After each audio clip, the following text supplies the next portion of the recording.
Son 8 horas máximo, ¿no? Con el Adobe Connect. No, Con con el el Google. Hangout.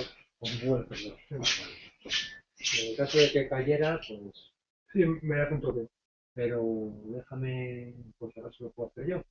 Ah, vale. Vale, a ver, ya está lanzado, ¿vale? O Ya sea, está lanzada sí, la conferencia sí. y el vínculo, si me lo piden. Sí, lo más importante es el vínculo de exacto. O sea, cuando tú abres, o sea, esta página es nuestra cuenta de Gmail. Sí, Entonces, dentro de nuestra cuenta puedes ir a temas. sí. Una vez que estés en temas, vas a inicio, Inicio. Hangout, Sí. ¿vale?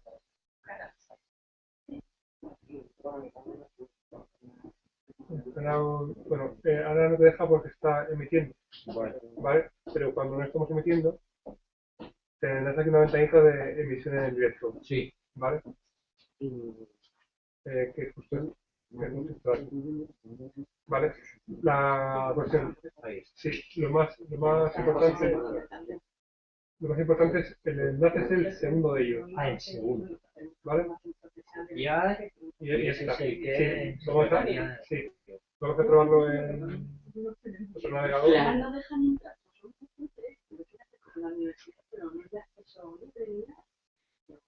el navegador que utilizar es otro. Como el Chrome es de Google, pues lo probamos con el Chrome, ¿vale? Pero yo creo que con cualquiera vale. Bueno, con cualquiera vale seguro, ¿eh? Ah, ¿vale? Sí. Está. No, nada, es que las ventanas que la página de nuestro correo de Gmail. Sí. Sí, sí, vale. Tenemos que rápidamente. Cualquiera que se meta en este cosa, lo va a ver aquí, ¿de acuerdo? Entonces, por ejemplo, pregunta,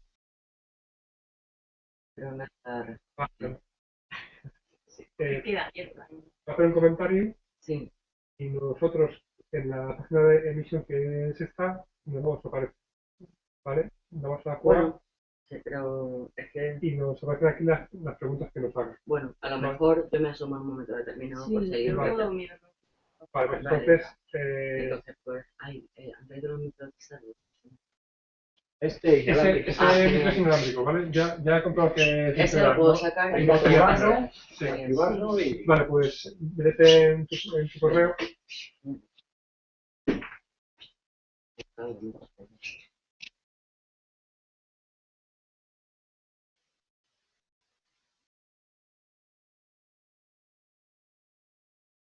Hay que activar el micro, está desactivado, ¿vale? Para tener que poner el interruptor. Sí.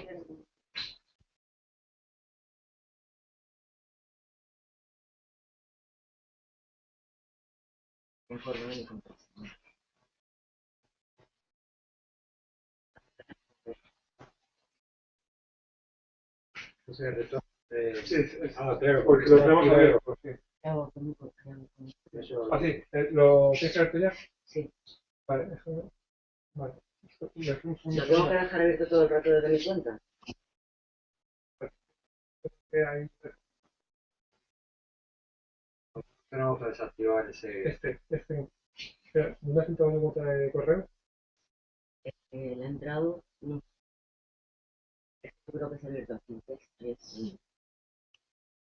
Ah, que está esto aquí.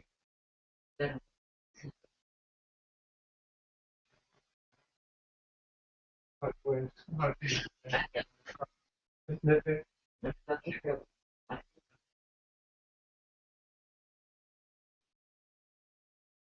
vete arriba donde también, a ver. Justo está en selección. Ahí ya. Bueno, eso no es el streaming, es la recepción del streaming. O sea, da igual. Mira, en los cuadraditos, justo a la derecha, ahí. Y ahí en Gmail, ahí. Vale.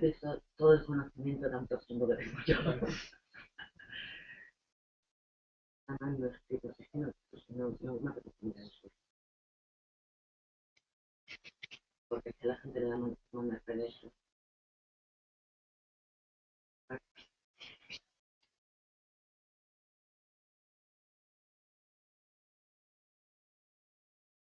Había retorno porque estábamos enviando y recibiendo a la vez.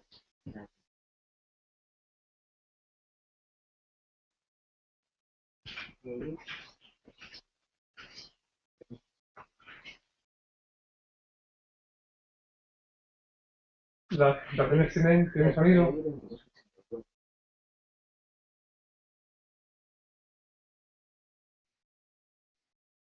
Perdón, ¿las estaciones tienen sonido? A lo mejor algunas sí. Vale, pues el sonido también aquí. Es posible que alguna tenga, ¿eh? Entonces, ahora, ¿cómo copio yo lo que se acaba de descargar? ¿Cómo? Perdón. Bueno, claro, al... El correo. Ah, bueno. La dirección dices. Sí, de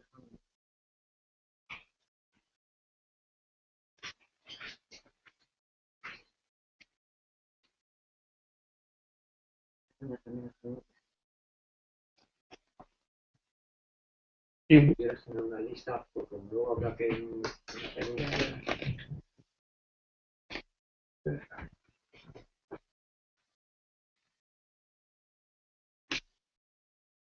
como lo he mandado, lo tengo yo. Ahora ya puedo cerrar mi cuenta, ¿verdad? Sí. Sí, sí. Voy a comprobar si emite sonido. Abogada, o sea, ¿Alguien de vosotras que pueda monitorarlo? Un móvil o algo así.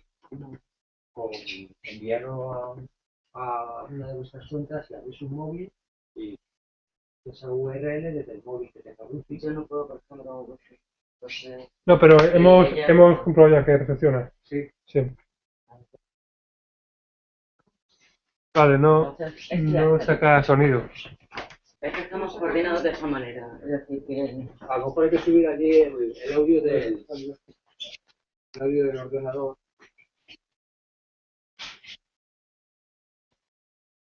aquí hay un problema. Ah, esto que está apareciendo aquí, voy a hacer una cosa. En realidad, no creo que no interesa tanto que esté todo el rato eso bajado, pero voy a preguntar al coordinador de manera que voy a buscar aquí. A ver, esto aquí por defecto se busca en Google, ¿no? Es que no, aquí no se le ve. Se le ve. A todo el público aquí. A ver, estoy metiendo la pata, me estoy dando cuenta.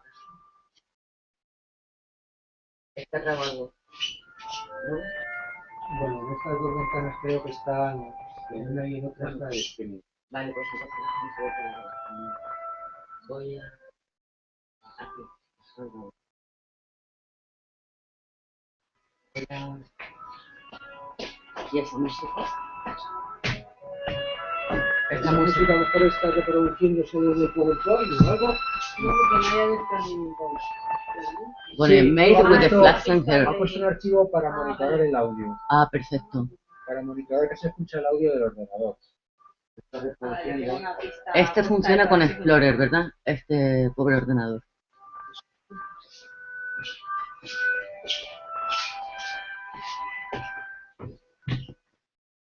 Tengo que el mando, ¿vale?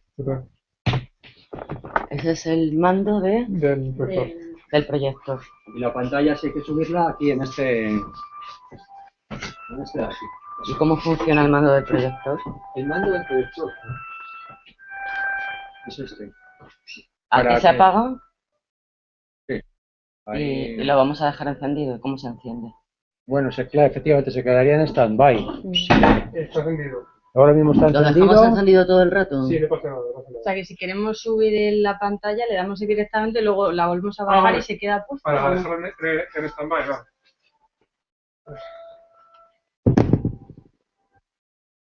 ¿Y este audio no nos hace retorno? Ese audio, no, porque voy a mutear el audio. Ah, muteas. O sea, muteas el... antes no se te retorno porque tenía una página emitiendo y otra recibiendo. Vale, pero ¿está muteado el micro o el altavoz? No, el altavoz lo muteo desde el ordenador. Vale, ¿Vale? perfecto. Buenos días. Hola. Quería ver el PowerPoint. Pues el PowerPoint lo tienes aquí.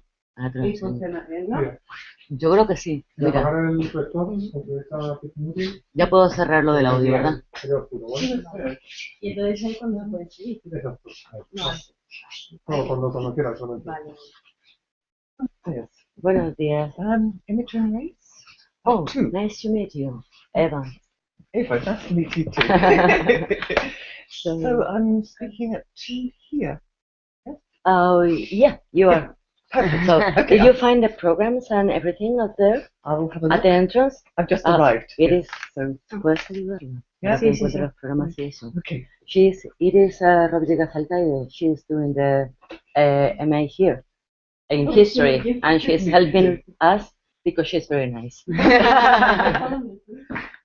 Vale, parece que no se me ha descuajado nada.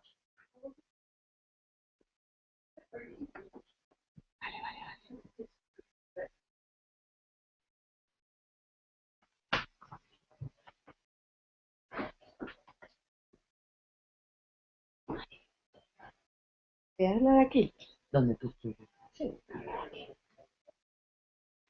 Yo hablaré aquí, ojalá no se me ponga grave que tengo esto. Tú harás lo que te dé la gana, cada cual muy largo de hacer lo que quiera. A mí me mola mucho esto. ¿Qué me mola lo de Yo he visto la tele transparente y a mí me mola. Estoy más cómoda de aquí que sentada en la cama. Yo también. Yo también. Y el agua además lo puedes poner aquí abajo. O sea que Claro. tu agua es cualquiera de las dos, la que tú quieras. Vale. Pues me da. Yo creo que no, lo que yo quería hacer, esto lo pongo aquí abajo. Ah, ¿tienes ya lo del streaming? Sí, Mira, sí, yo ya lo he. ya. Sí, espera, lo vamos a poner desde la primera. Vale. Y ahora misa. Claro. Y ahora yo tenía abierto esto. Porque creo que estas cosas se están viendo. Claro. ¿Dónde está el de la conferencia? Hacer una prueba. ¿Dónde está de la conferencia? Se va a cumplir esto. Es este. Aquí está, vale. ¿Cómo se ve? Buenos días. Bueno, aquí. Hola. ¿Qué tal? ¿Qué tal? Ahí está. Bueno, ahí está. Ah, De Star Trek. Vale, el archivo, ahí va. ¿Qué tal? el fotografía, claro. Sí, ya los Bueno, ya la he hecho.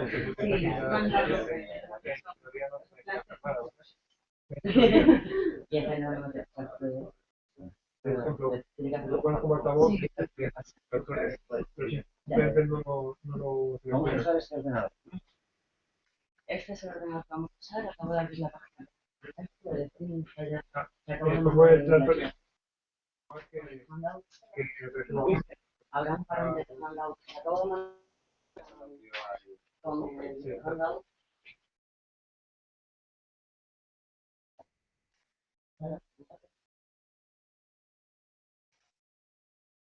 pues que lo he probado antes. Sabes que desde aquí, sabes que desde aquí lo tengo subido.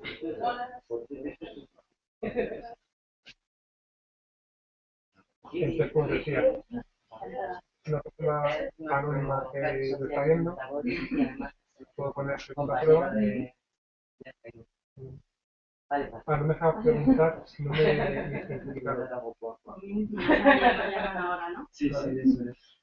Entonces, pues nada, a ver.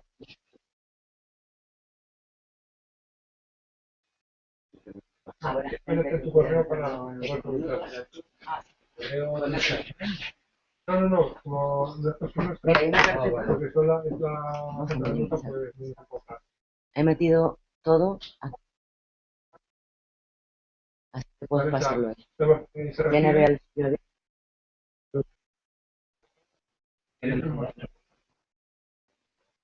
Igual, igual. No, ya lo he probado. La cámara. Entonces, Antonio vio Si que no son movemos. son las copias del portátil. Mejor el PDF, ¿no? Vamos, creo que no está dando problemas el PowerPoint. No sé por qué haya algún problema. Vale. Ha llegado, o sea, la gente va, viene Esta camino. página la de cerrar. Yo he traído a Que 6 o solo te 7. da esto para ver Claro, que estaba en que... media hora. Vale. El resto iba bien. Efectivamente, Y claro. ahora voy a quitar el sonido del Es móvil. el que emito. Este de aquí es en el que quiero que me da cuenta que... Me voy a asomar. Oye, Veo, ¿ponemos mira, algún yo- cartel más por ahí fuera? Si quieres, me entretengo con Cristian ahora. Sí, mira, yo voy a hablar 8 momentos. Tú haz lo que te dé la gana, esto se mueve. Vea, quiere hablar también de ti. Bueno, como tiene retraso... Que cada cual haga lo que le dé la gana, ya ves que la cosa está ahí, la vamos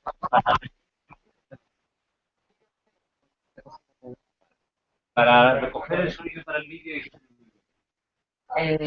no, el sonido, este es el sonido del streaming. El vídeo ya de por sí recoge el sonido, ¿verdad? Pero para el Ah, streaming. te tengo que presentar. Porque es importante. Mira,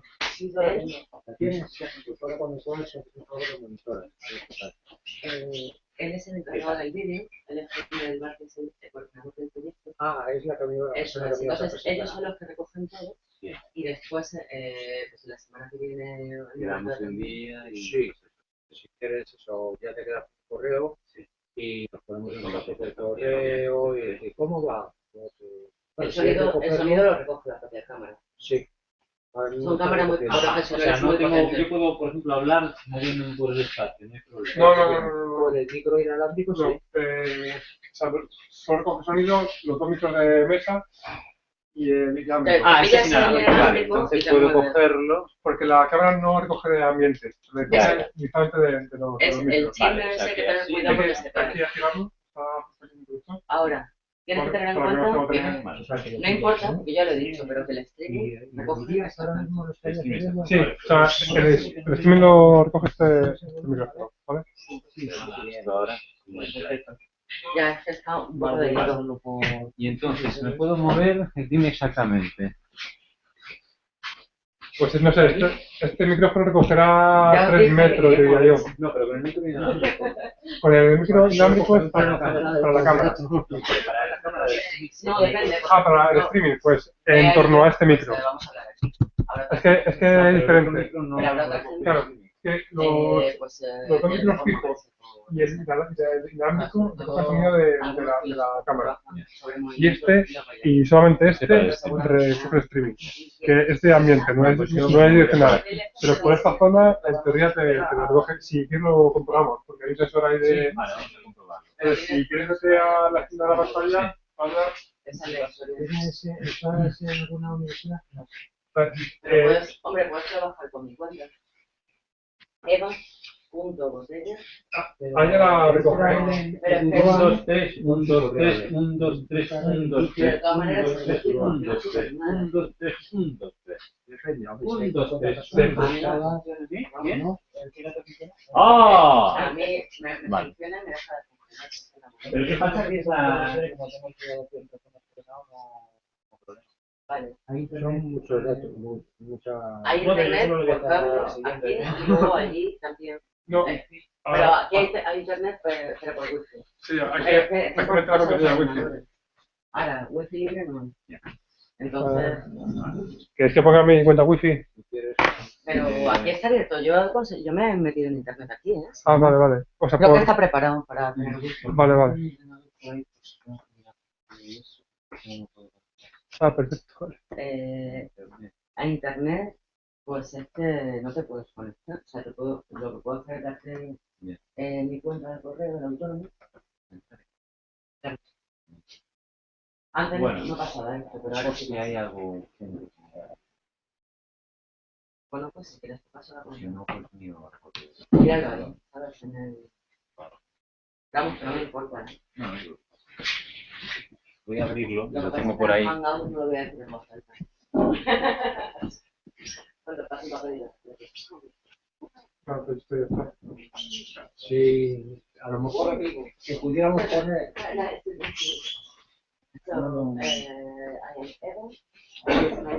¿Cómo lo pongo para tuitear?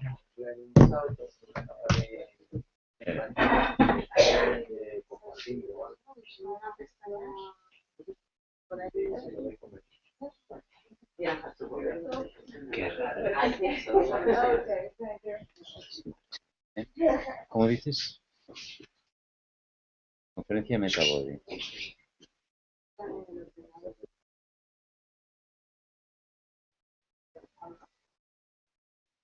Pues igual Sí, ¿no? Sí, una pestaña más. Pues si acaso en un momento dado. Con mayúsculas. ¿Todo con mayúsculas? Metabody. Pues igual sí, si se puede, no sé cómo se hace. Voy a enseñar a ver si encuentro gente. Meter en este ordenador como dejar una pestañita con el Hangout por si alguien, por si en un momento dado te quiere enseñar la dirección para que acceda a alguien. Dejar. O la dices, tenéis en perdona, el móvil solo. Sí, dejar una pestañita con en la. este ordenador con el YouTube, Y con te el la Hangout. ha mandado a ti, ¿no? También, sí, ese. Copia eso. Sí, por tenerla ahí por si acaso. Esto es para el Hangout. Sí, por tenerlo ahí.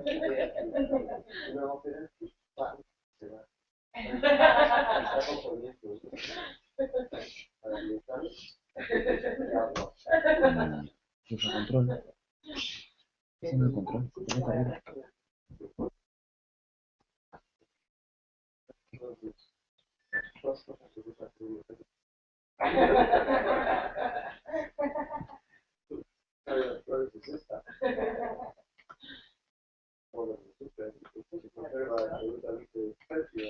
que arriba. Ay.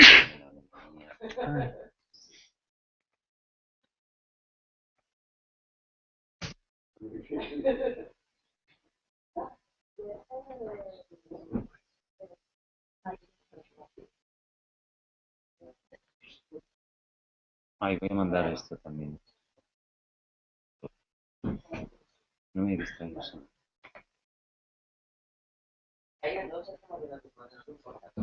Uy. Está en esa pantalla allí. A ver. Lo que escribes.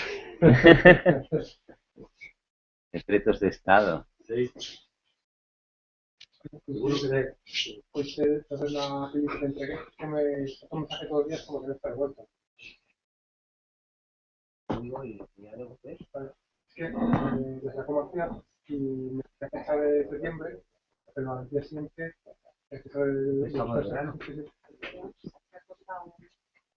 Ah, bueno, porque ha quitado el doble pantalla, para que no lo veamos. Pero aunque ponía en el resumen de verano, me llegó un mensaje al día siguiente con que está muy bien. Y yo tengo que volver a que entonces te la... Ah, bueno, porque a lo mejor es una peli.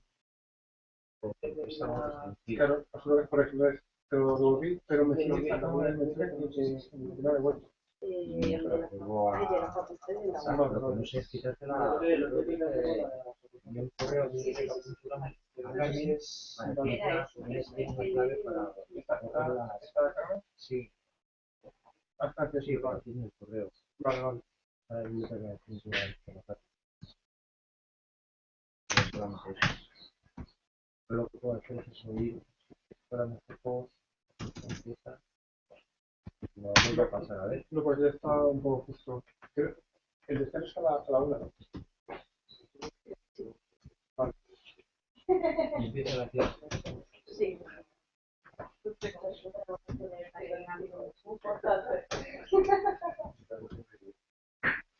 Ahí me voy a grabar sobre el 5, ¿no? Que estaba las 8. No, para tanto no.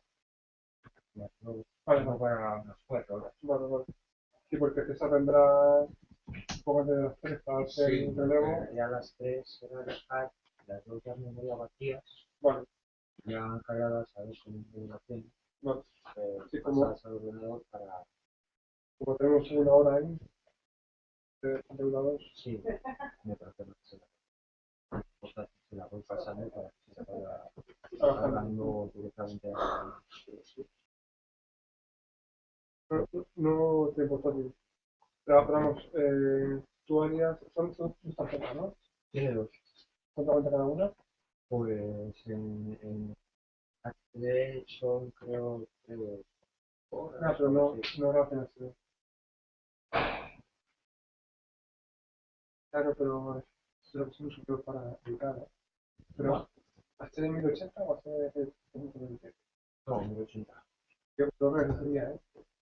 A ver, no, eso contra los dos, Es que casi una luz para. Ya. Bueno, Como para editar, el ordenador depende, además. trabaja rápido, Con la máquina que tengo con el problema. Una buena máquina. pero es que aquí no hay luz para aprovechar el HD. Yo lo quitaría, ¿eh? Porque pesa mucho menos. Sí, va bien. Sí, la verdad, lo decía,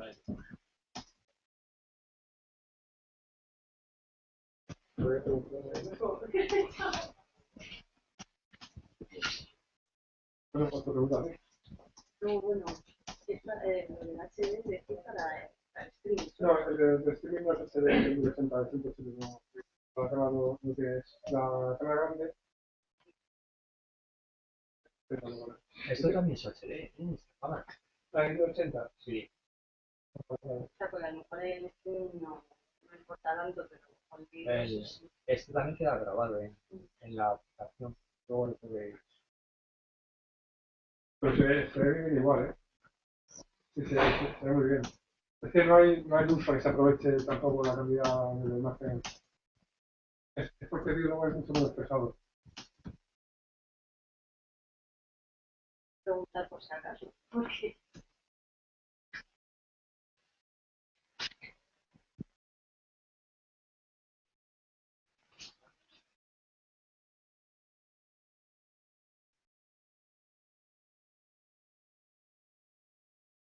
Tiene una calidad interior se ve muy bien, ¿eh?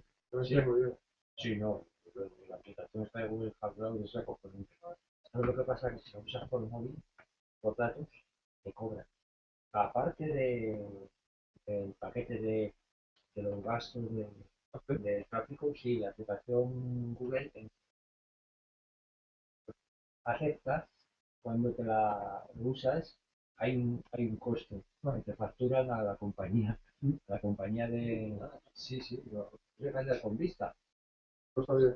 Sí, Pero después meter el navegador igual. Y no. no, a través de un ordenador voy con servicio, pero tiene en los acuerdos que hay que aceptas la aplicación, te pone que te pueden facturar Pero y facturar. si aceptas la aplicación, pues lo ves de un navegador no te cobra. Claro, si lo ves directamente como yo lo he puesto en Ah, Opera, ahí ya no te pueden cobrar. no porque es como si tú lo estuvieses Claro, es navegador. Vale, no vale. está viendo desde la aplicación. Vale, pero la clave está en no usar la aplicación de Google al Hangout Bueno, de yo, por aquí. ejemplo, ahora lo publico en Facebook y la gente escribe en la web, Sí, no va a la aplicación. no va. Hi, good morning. Very nice space. Mm. Beautiful.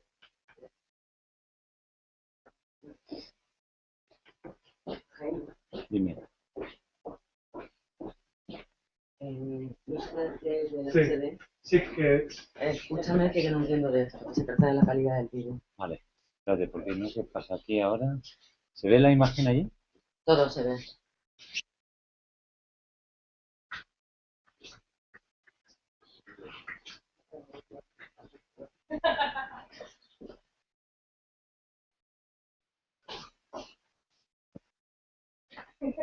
Thank you so much. Beautiful content, beautiful, very good.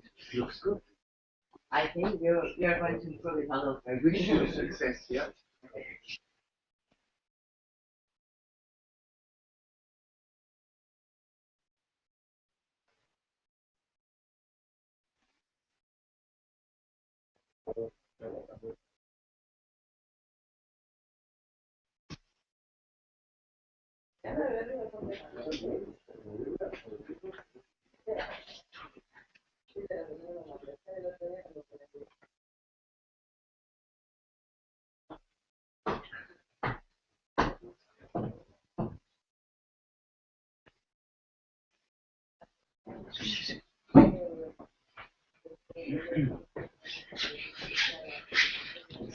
Pero bueno, el coche se quería hacer por sugerencia.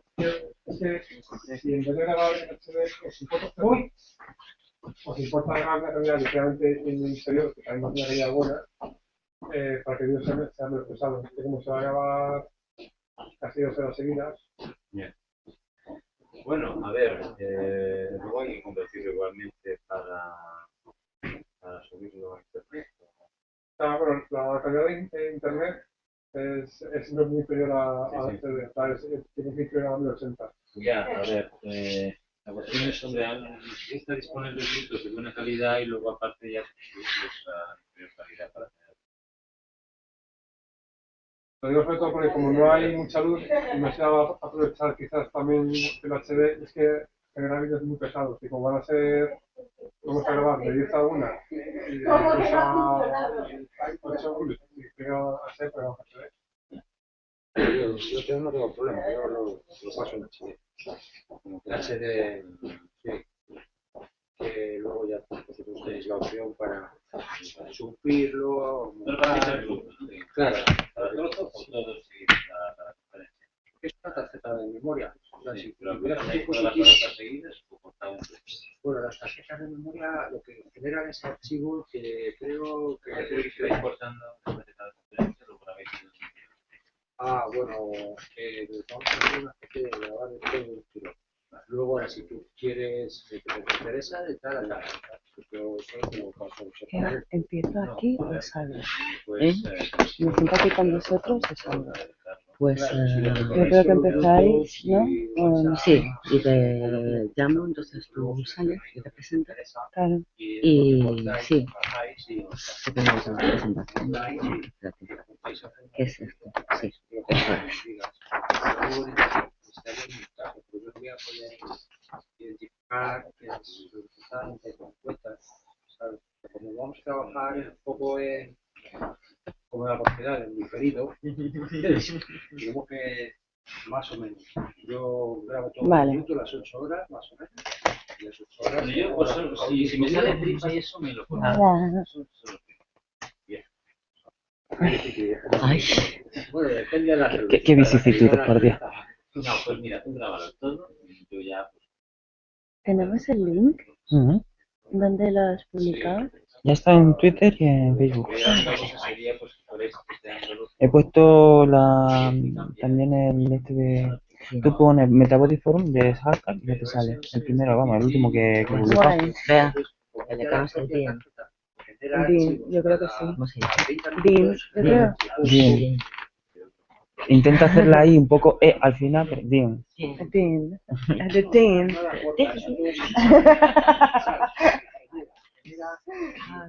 Es un archivo común, pero Guay, sí, sí. Para eso yo prefiero que... A ver si pasa con la traducción a la inglesa. Yo puedo poner los trozos, pues no sé, nos coordinamos y yo... Hay un tal Mohamed. yo lo comento, pero es que vamos a estar en torno a 3 personas. O Entonces, sea, la cuestión Vamos, es muy sencilla. Cuando que cambie, de 20 ponente. me pregunta si Conocemos a sí, porque yo no. Lo paramos con una enseña, nos explicas, cortamos. ¿Tenéis programas? a aquí encima está.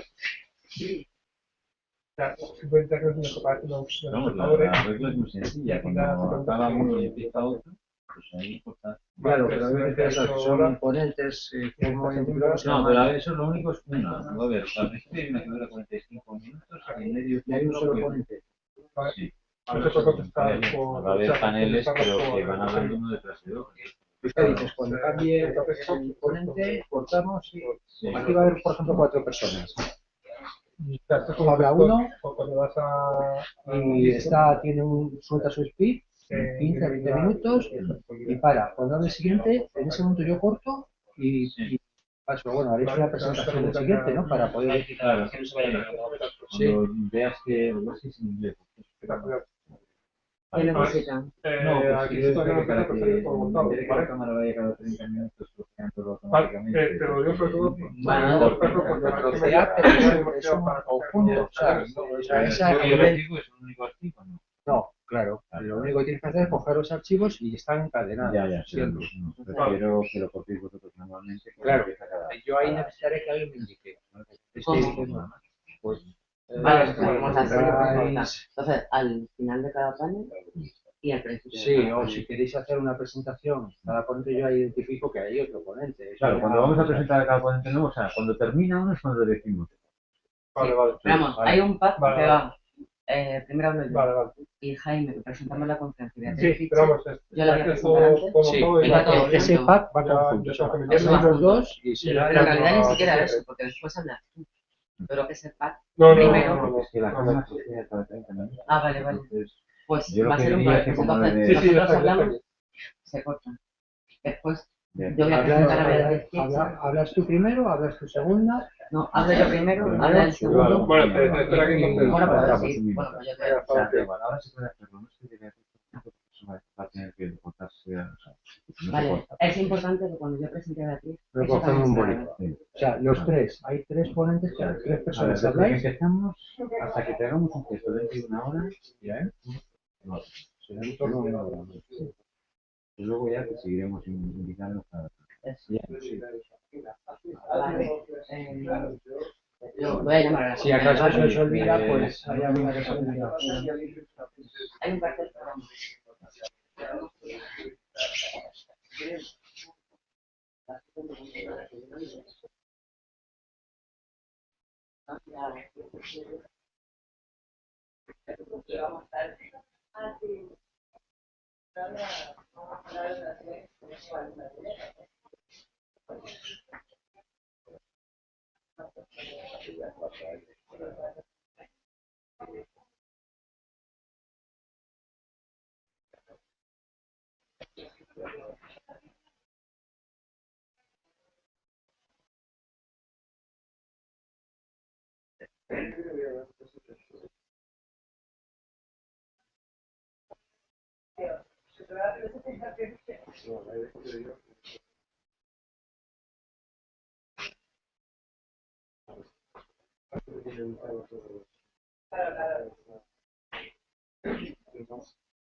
Bueno, yo no tendría problema de decirlo.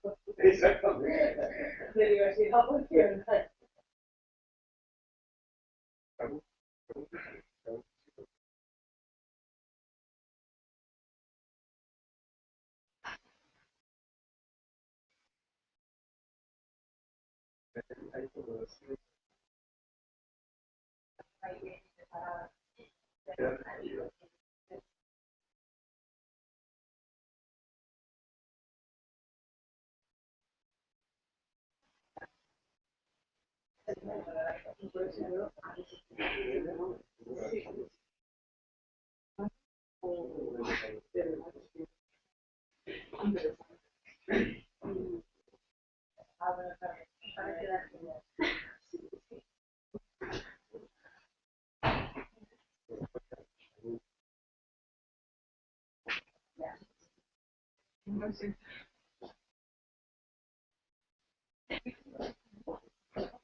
I have to go out.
Con flores.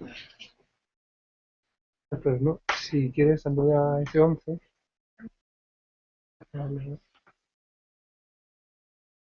Aquí no pasa nada. Es que una posibilidad de ver la pantalla completa, pero parece que aquí no.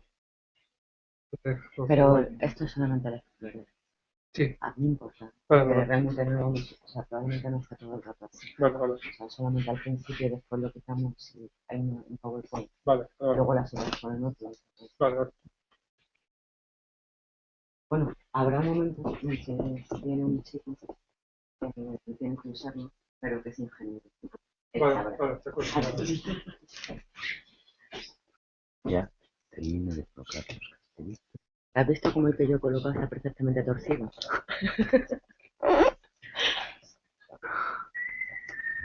Es que me vuelvo cartesiano con esto.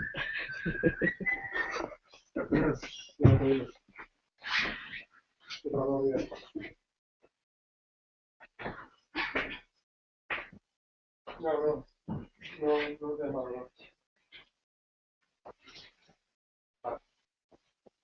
Vale, de acuerdo. Vamos a hacer una crucita de micros. Vale, Pero un sonido de fondo. Ahora cuando yo te señale con la mano, pues hablas por los tres. Primero uno, luego otro, luego otro. Subir el ordenador, facturas, entonces,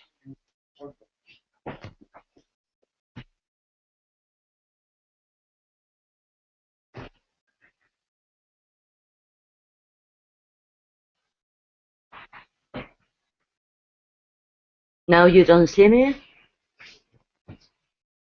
and now you see me.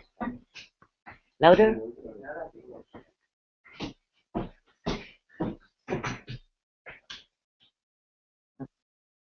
It's okay. ¿No? Para arriba.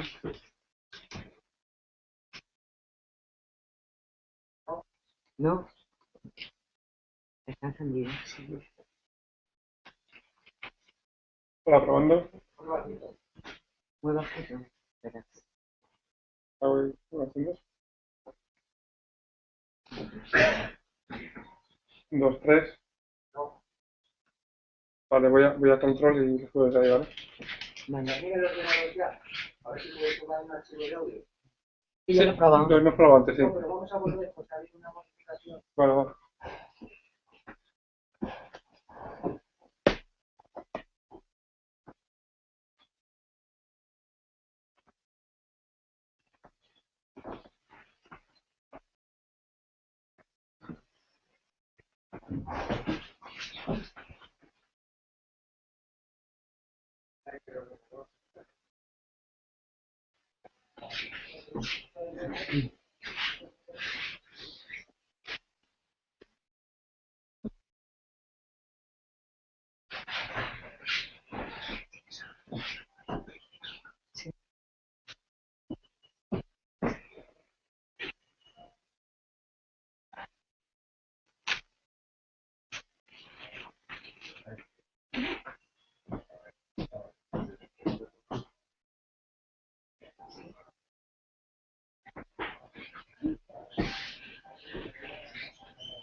Estamos buscando otro micro, ¿cómo es?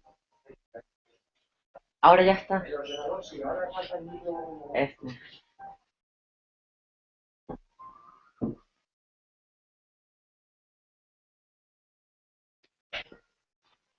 Así que puedo quitar esta música. No sabemos. ¿La música dónde está? La música es para una música de prueba, ten puesto. Está aquí, es una música de prueba. Sí. ¿Puedo quitar la música de prueba?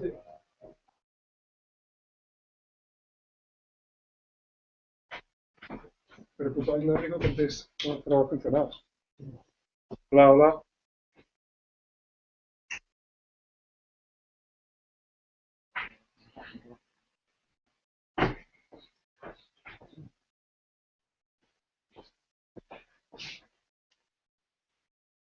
Ahora, otra cosa lo que han hecho ha sido conectarlo con el altavoz de... No, pero si se Se tiene que ir a la sala, ¿no? Pero no es la única manera de funcionar. This is the agency of the microphone.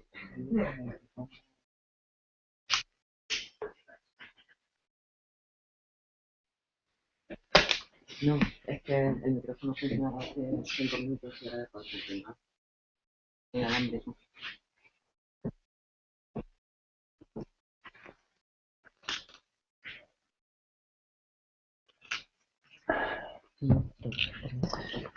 You have the conference programs at the entrance and also here. They are different from the general programs of the forum. So, out there.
No?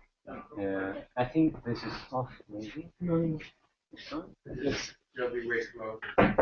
Yes. Now, do you hear me? A little bit. A little bit? This starts working well, right? May I check it? Yes. But the issue is that there will be people that are unwilling to take it. Is this better? So we cannot talk with this like this, right? We have to put it here. Okay. Thank you all for coming here today. This is the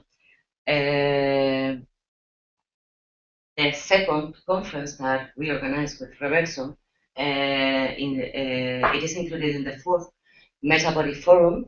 Metabody is an European project that Jaime Del Val, with his association Reverso, coordinates, and Autonomous University of Madrid is one of the co-organizers, And we have to thank, especially because it's one of the organizers, but the Faculty of Philosophy and Letters, this one, is the one who takes part in this project with two departments, the Department of Early Modern History, my department, and the Department of Music. And we have been receiving much support from the Dean team, and we have to thank especially to the technicians that are helping us today, because this is not that easy.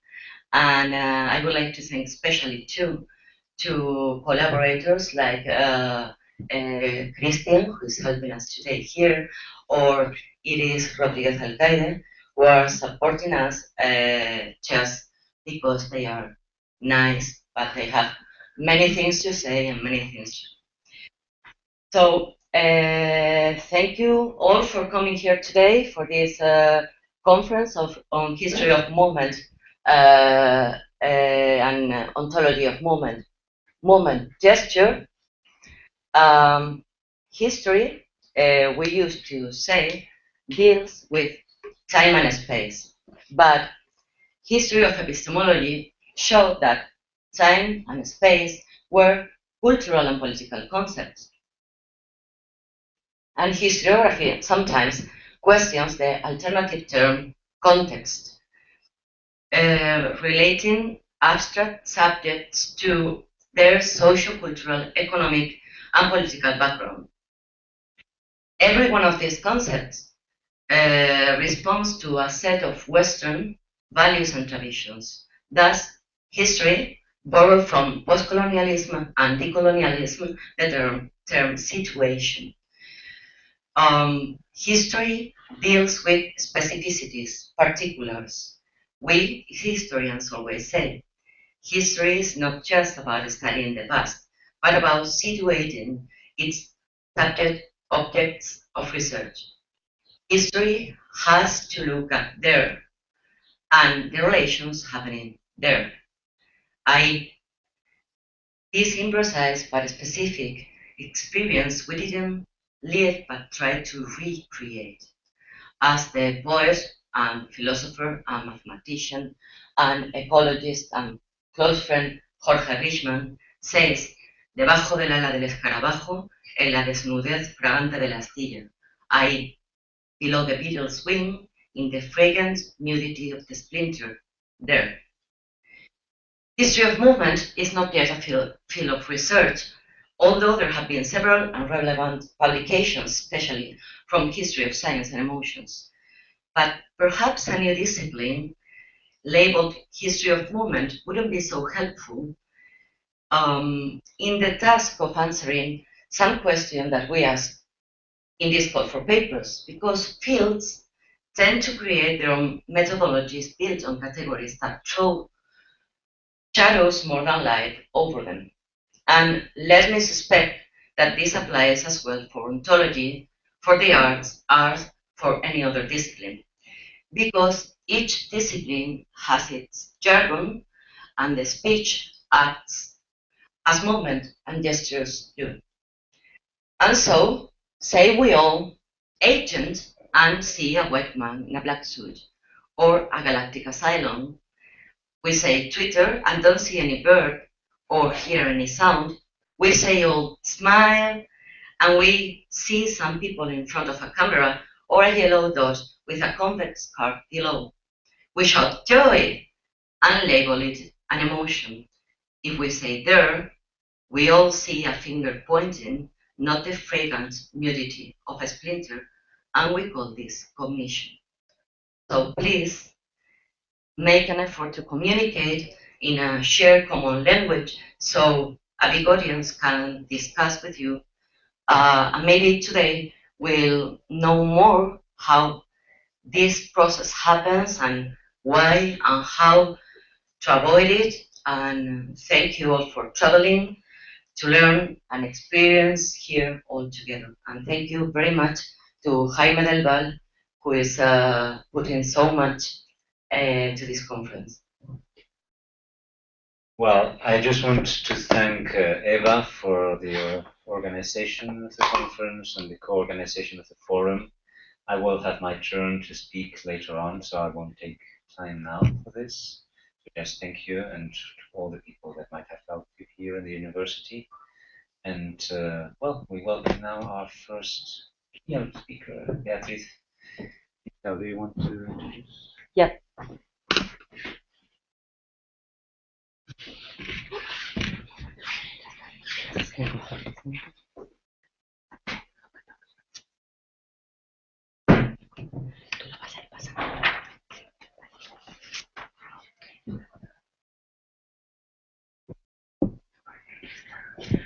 So, oops.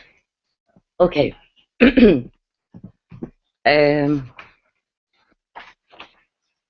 From far away,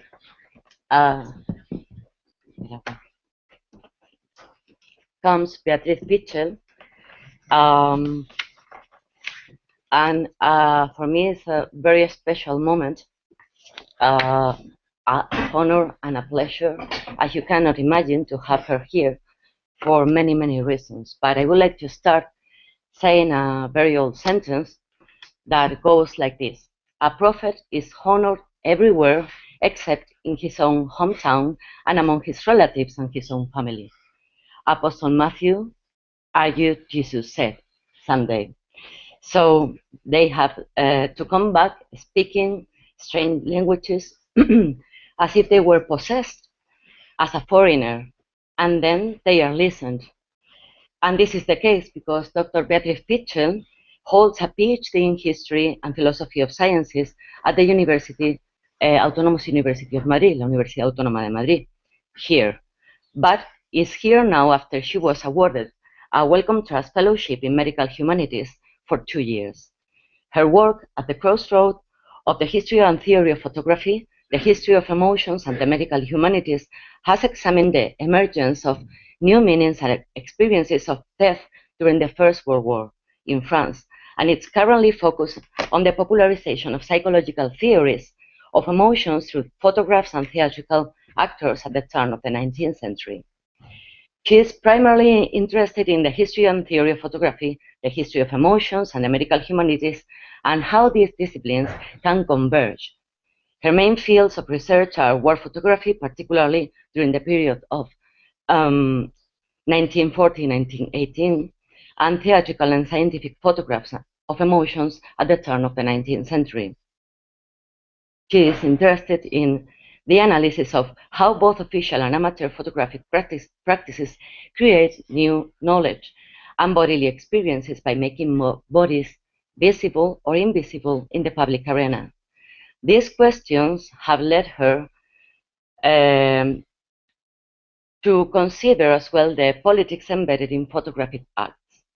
She had many publications, by now all of them international, in journals and books published by Oxford, and you can also follow and encourage that very much, her blog, because it is not only knowledge but so much fun. And thank you so much for being here now. Thank you very much, Eva, for this generous presentation. And thank you very much, Eva and Jaime, for inviting me here. It's a real pleasure to be back at the university and to be part of the Metabody community. I'll start straight ahead. Well, these photographs were taken by Albert Londres, head of the photographic service at the French Hospital de Salpêtrière in 1891. They belong to his series of chronophotography, in which he tried to record the movement of human and animal bodies by means of camera equipped with 12 lenses and synchronized shutters. In this series, naked subjects perform physical activities such as walking, running, jumping, playing football. And so this series is slightly different from the others because its title is Fuite avec effroi, Escape with Terror. So why this reference to terror? Was terror necessary to understand the escape? Why not just men escaping? So this presentation will trace the history of these photographs by mapping the scientific and cultural debates within which these photographs make sense. My aim is to show that even in its particularity, the series Escape with Terror are a consistent response not only to Long's previous work, but also to the development and challenges of the photography of emotions at the turn of the 19th century. With this purpose, I will examine the scientific uses of photography in psychological and psychiatric studies of emotions. This history will manifest that these photographs are not anecdotal, but they echo a broader transformation in the scientific approach to the emotions at the 19th century. They attest an increasing interest for bodily gestures instead of facial expressions as the embodied signs of human emotions. By reflecting on the role that photography played in this process, this paper attempts to discuss the assumptions embedded into old but also current approaches to human emotions. In particular, I will focus on how the different ways in which photography approaches movement, either to freeze it in one particular instant or to capture the movement by a succession of images, became a decisive factor in the constitution of facial expressions and bodily gestures as objects for the scientific study.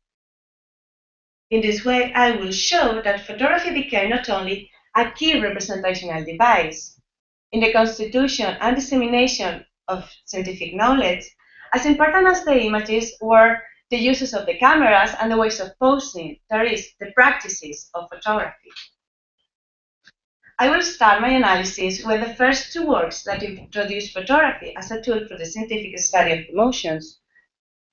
The Mécanisme de la physionomie humaine by the French physician Duchenne de Boulogne, published in 1862, and The Expression of the Emotions in Man and Animals by the British naturalist Charles Darwin, which appears 10 years later. Both works have been extensively studied, and some of the images have become iconic like this too. Therefore, I will only focus on the ways in which both Duchenne and Darwin used photography to deal with the problem of movement in emotional expressions, and how these uses related to their theories.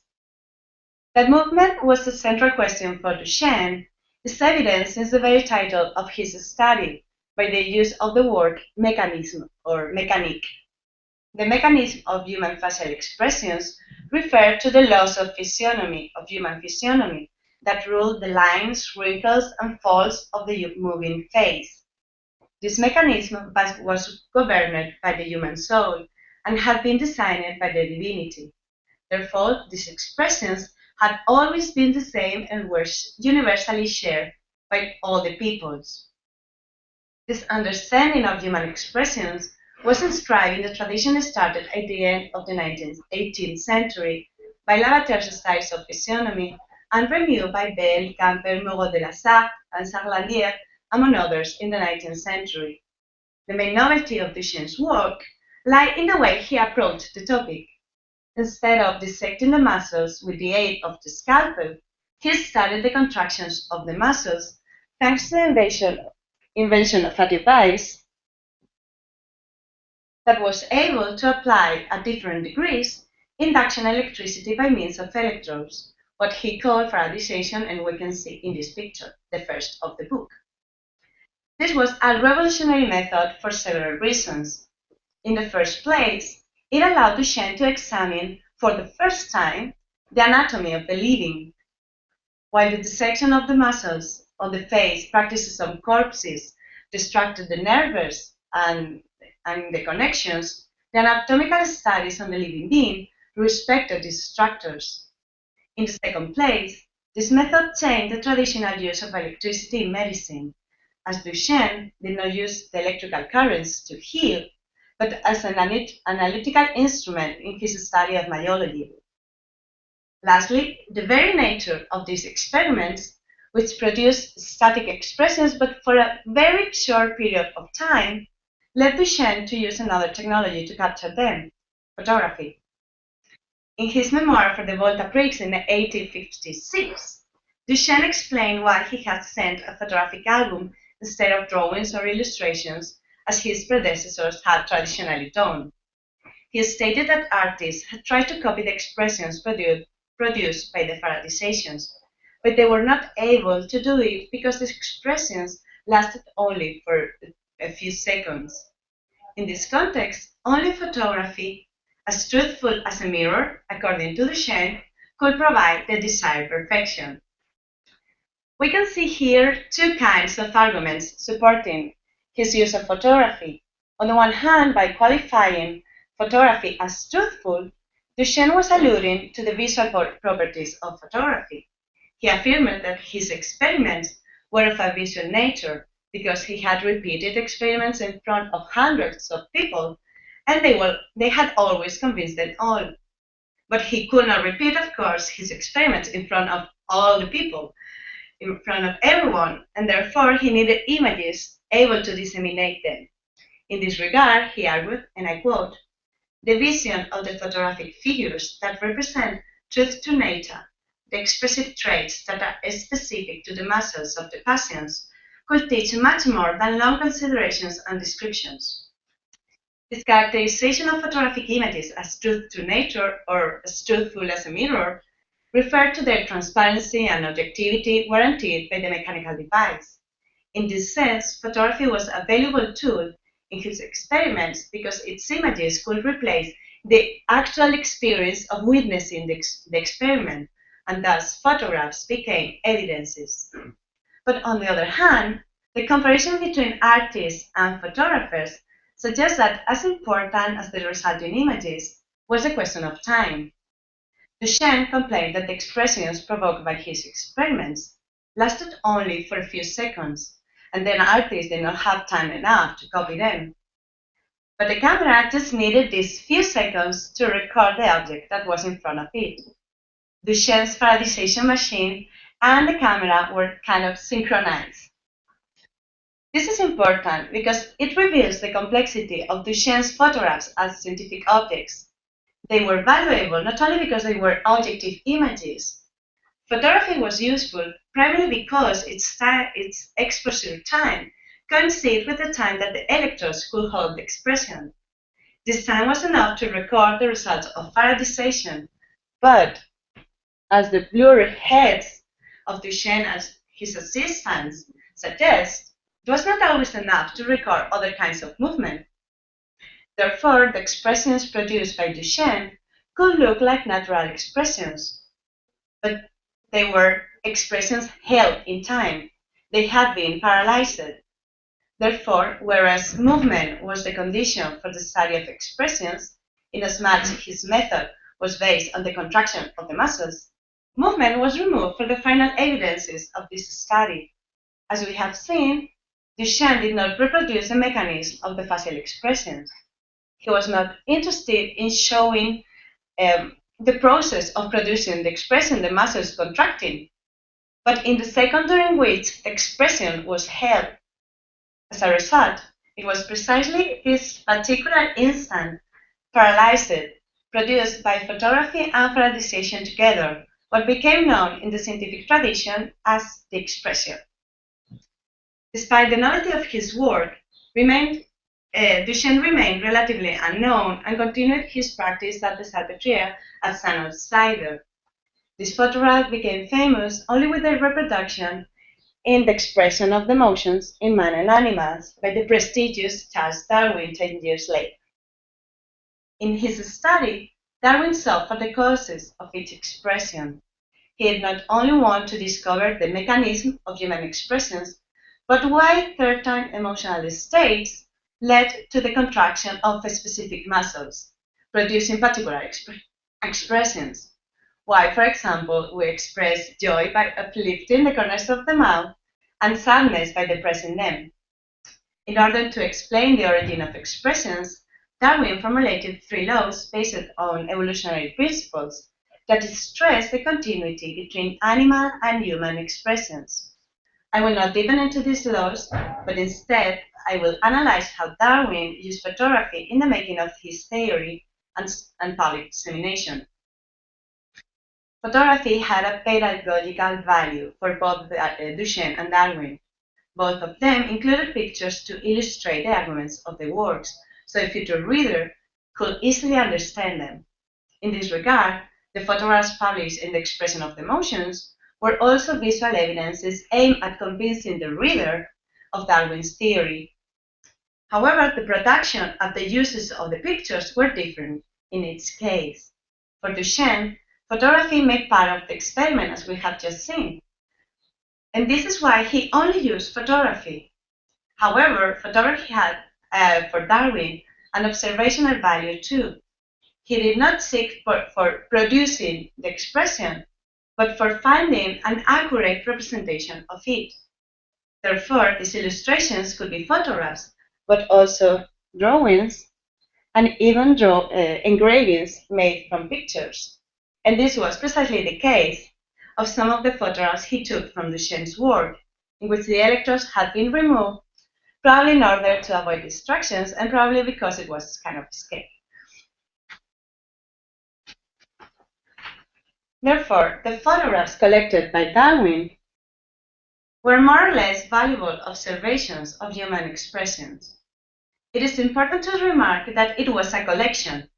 Just like the British naturalist collected specimens of plants, he collected photographs from different origins. Some pictures were taken from Duchenne's mechanism. Others were sent by his friend, the psychiatrist, James Crichton Browne. Others were sent by the studio photographer, Italian Giacomo Broggi. And others were just purchased on the street. This means that they lack a standard protocol of production. In fact, Darwin asked the photographer Oscar Boilandier to photograph some expressions whose representation was especially difficult to get, but he never gave any instructions on how the pictures should be taken or how they should look like. In this sense, whereas Duchenne produced himself all the pictures, all taken at the same distance, in the same space, and even cropped the pictures to reinforce the continuity among them, Darwin's collection was an amalgam of bodies and faces. This disparity manifests some of a difference between Duchenne's and Darwin's theoretical approaches to the expressions. Darwin collected commercial photographs because, unlike Duchenne, he was interested in natural expressions. Nevertheless, time and movement were once again at the core of his work, but he recognized, and I quote, you can see here, the study of expression is difficult, owing to the movement being often extremely slight and of a fleeting nature. Then, again, the question was to find an adequate technology made that could synchronize with these slight fleeting movements. According to Darwin, and I quote again, it is easy to observe infants while screaming, but I have found photographs made by the instantaneous process the best means for observation, as allowing more deliberation. Although there was no official definition for instantaneous photography at the time, instantaneity usually referred to exposure times inferior to 1 second. Therefore, we can see again that photography was a valuable tool not only for the images it provided, but also because it fitted to the time that was needed to capture the expression. Although time was reduced from a few seconds to less than 1 second, the instant, photography had the same function, to freeze movement in a single shot. Like Duchenne, Darwin explained in the text how the muscle contracted and the nerves and so on, but the photographs only depicted the instant that defined and identified expressions, leaving out of representation the movements that lead to that instant. Therefore, Darwin consolidated the idea that the expression was what had been captured by photography by freezing time. However, precisely because he collected instantaneous photographs made in commercial studios, Darwin also introduced another idea that became crucial in later discussions. This was the concept of the natural expression. Duchenne had already talked about the difference between true and fake expressions. He had even included pictures of wrong expressions like these fake smiles, along with the right ones, in order to show that any other combination of muscles different to what he proposed would result in inexpressive faces. Therefore, these grimaces made sense only in the context of the experiment. But Darwin was not interested in experimentation. Therefore, he only presented true expressions. That is, expressions that could be identified by anyone as signifying what they meant. Precisely because most of Darwin's pictures were studio photographs, the naturalness of expressions acquired another meaning. The problem now was not only to capture these fleeting states, but also to seize real expressions. The quest for naturalness led to interrogate whether the very act of taking a portrait could affect the naturalness of expressions. Both Darwin and Rylander were aware of these potential effects of the camera. Rylander explicitly recognized it in a letter to Darwin, for example, and I quote, it is very difficult to get at will those expressions you wish. Few have the command of imagination to appear real. In time, I might catch some. So I have tried in propria persona, we can see Oscar Rylander perform. These difficulties were not particular of Darwin enterprise. A lot of articles were published in the photographic press around 1870s discussing the best methods to capture real expressions in portraiture. The main problem addressed by these texts was that the act of taking a picture was usually annoying and made people feel nervous. Most of commentators advised photographers to interact with the sitters so they could forget that they were at the photographic studio, while others introduced changes in the camera. The objective of all these strategies was to warranty the mirror effect of photography by minimizing the intervention of the camera. So, in short, Duchamp and Darwin used the technology of photography in different ways according to the different theories on expression. While for Duchamp, photography was an integral part of the experiment, for Darwin was an instrument to collect observations. In this regard, the camera should be as invisible as possible. Despite these differences, their works consolidated two ideas: that emotions were mainly expressed on the face, and that the particular instant captured by photography defined and identified how the expression looked like. These ideas pervade not only scientific context, but also cultural manifestations. For instance, the comic Albert Boré made an album of physiognomy illustrated with photographs of facial expressions. In the following section, we will see that when scientists began to pay attention to bodily gestures as the locus of emotions and passions, the principle of the instant capture by photography also changed.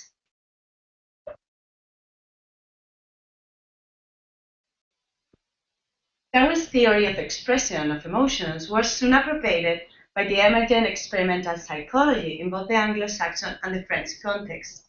In France, this school was represented by the work of Théodule Ribot, the first to teach courses on experimental psychology at the Sorbonne between 1885 and 1888, and later at the Collège de France between 1888 and 1901.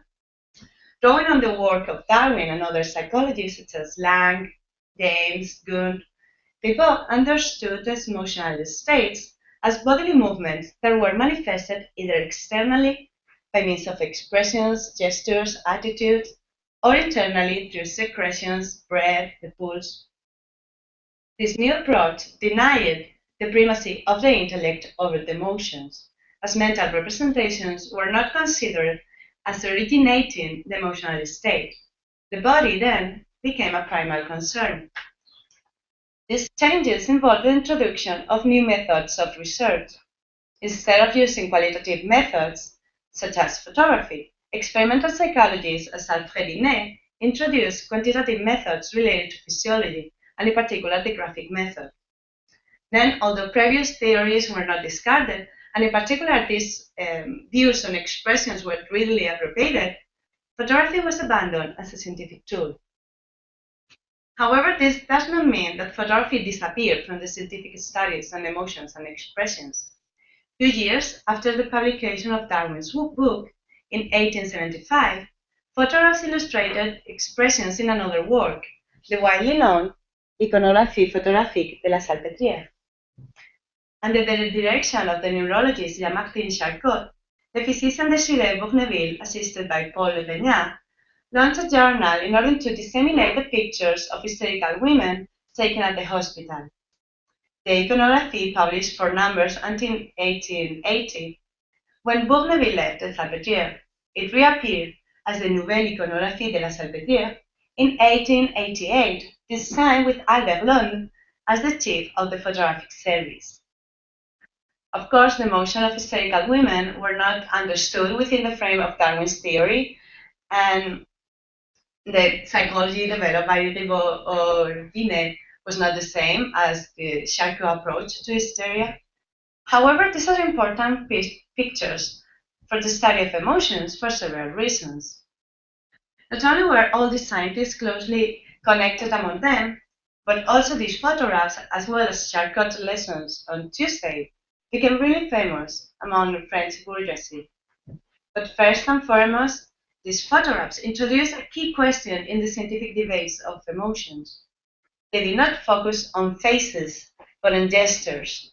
The body became essential, had become essential to understand the disease, the hysteria, and therefore the study of pathological passions started to pay attention to typical gestures. Photography was a pedagogical tool also in this case. These images mainly served to illustrate Charcot's description of hysteric and epileptic syndromes in his lessons, but they also helped to compound a visual archive of the patients. This archival function was essential because Charcot was trying to define the distinctive traits of hysteria, a disease that used to imitate the symptoms of other diseases and therefore was difficult to characterize. Then this visual archive was intended to present a cluster of symptoms that, even in their differences, were consistent and represented different manifestations of the same disease. The photographs that illustrated the iconography are portraits taken at the patient's bed or in the hospital wards during the attack and in her normal state, so the pathological signs could be more easily identified. Passions such as surprise or threat appear as manifestations of the third phase of the hysteric epileptic attack, the so-called attitude passionnelle, passional attitudes, often accompanied by or leading to hallucinations and deliriums. To this series of photographs belong these widely known pictures that show a young woman in a state of ecstasy with clearly sexual connotations. We can see in these images the body became to acquire prominence. Unlike the pictures taken by Duchenne or Darwin, in which the body only accompanied a few expressions, in these photographs, the ecstasy was not only on the faces, but also in the hands, in the arms, in the legs. The passions involved the use of the whole body, and this is why they were called attitudes. More interesting for our purpose are the pictures taken from 1882, when Albert Lund arrived to the Salpêtrière. In this period, Charcot and Paul Richer were working on the effects of suggestion in subjects under hypnosis. They believed that experiments in a state of catalepsy would reveal the mechanism of automatic responses of the nervous system. The first of these experiments studied the influence of gesture over facial expressions. In these sessions, the physician tried to alter the facial expression of hysterical women in catalepsy by manipulating her lips. Inversely, Richer and Charcot also examined the influence of expressions over gestures. For this purpose, they appropriated Duchenne's de Boulogne experiments on pharisation. In two series of experiments, Richer applied electrodes connected to a Dubois-Reymond machine to the face of cataleptic patients. In his clinical studies, he described how the electrical currents applied to the face not only transformed the expression, but also involved the reaction of the arms and hands to complete the expression of the passions. Therefore, even though these experiments prove that the connection that Duchenne had established between certain muscles and particular expressions were right, Richard claimed that they had surpassed him by discovering that the stimulation of the nerves also led to bodily gestures.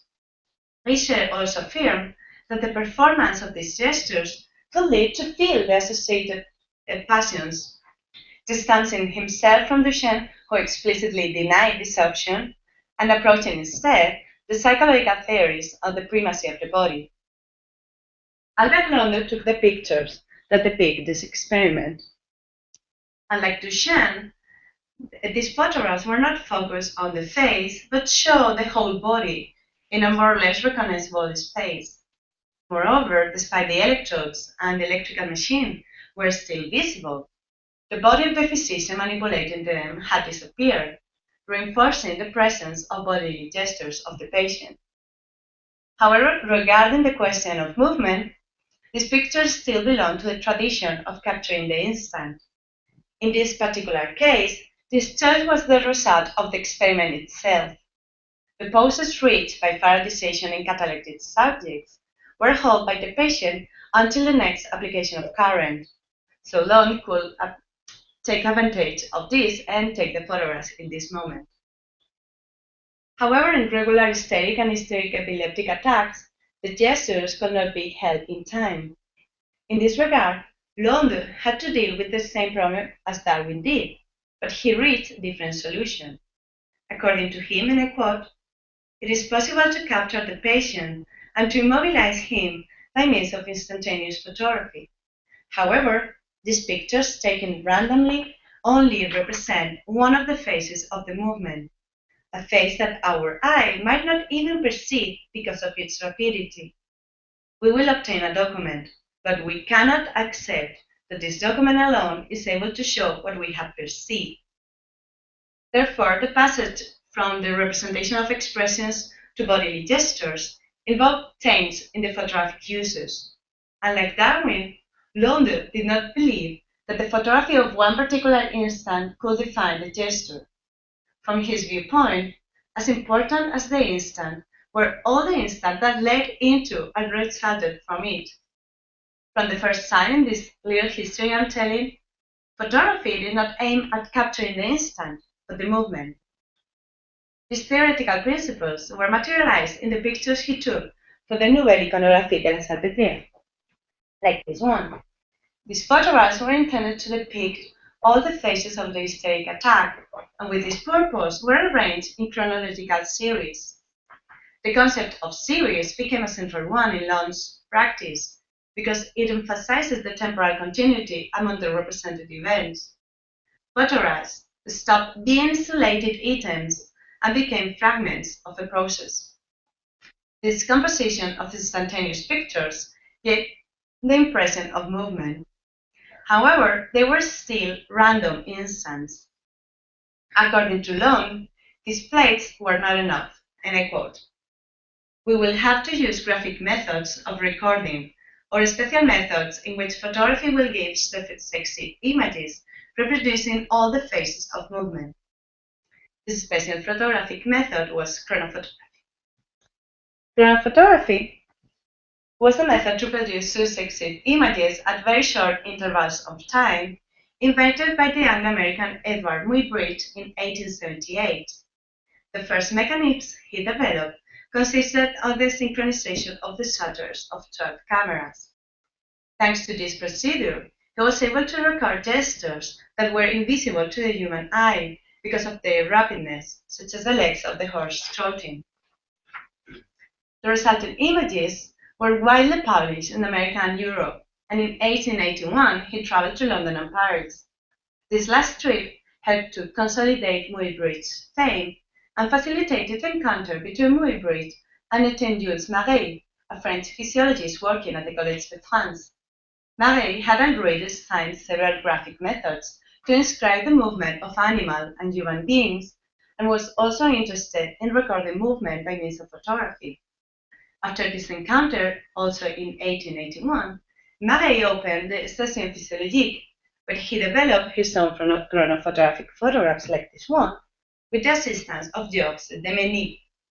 These experiments focusing on the functioning of the body, they did not include emotions among the research topics, but their method permeated other studies.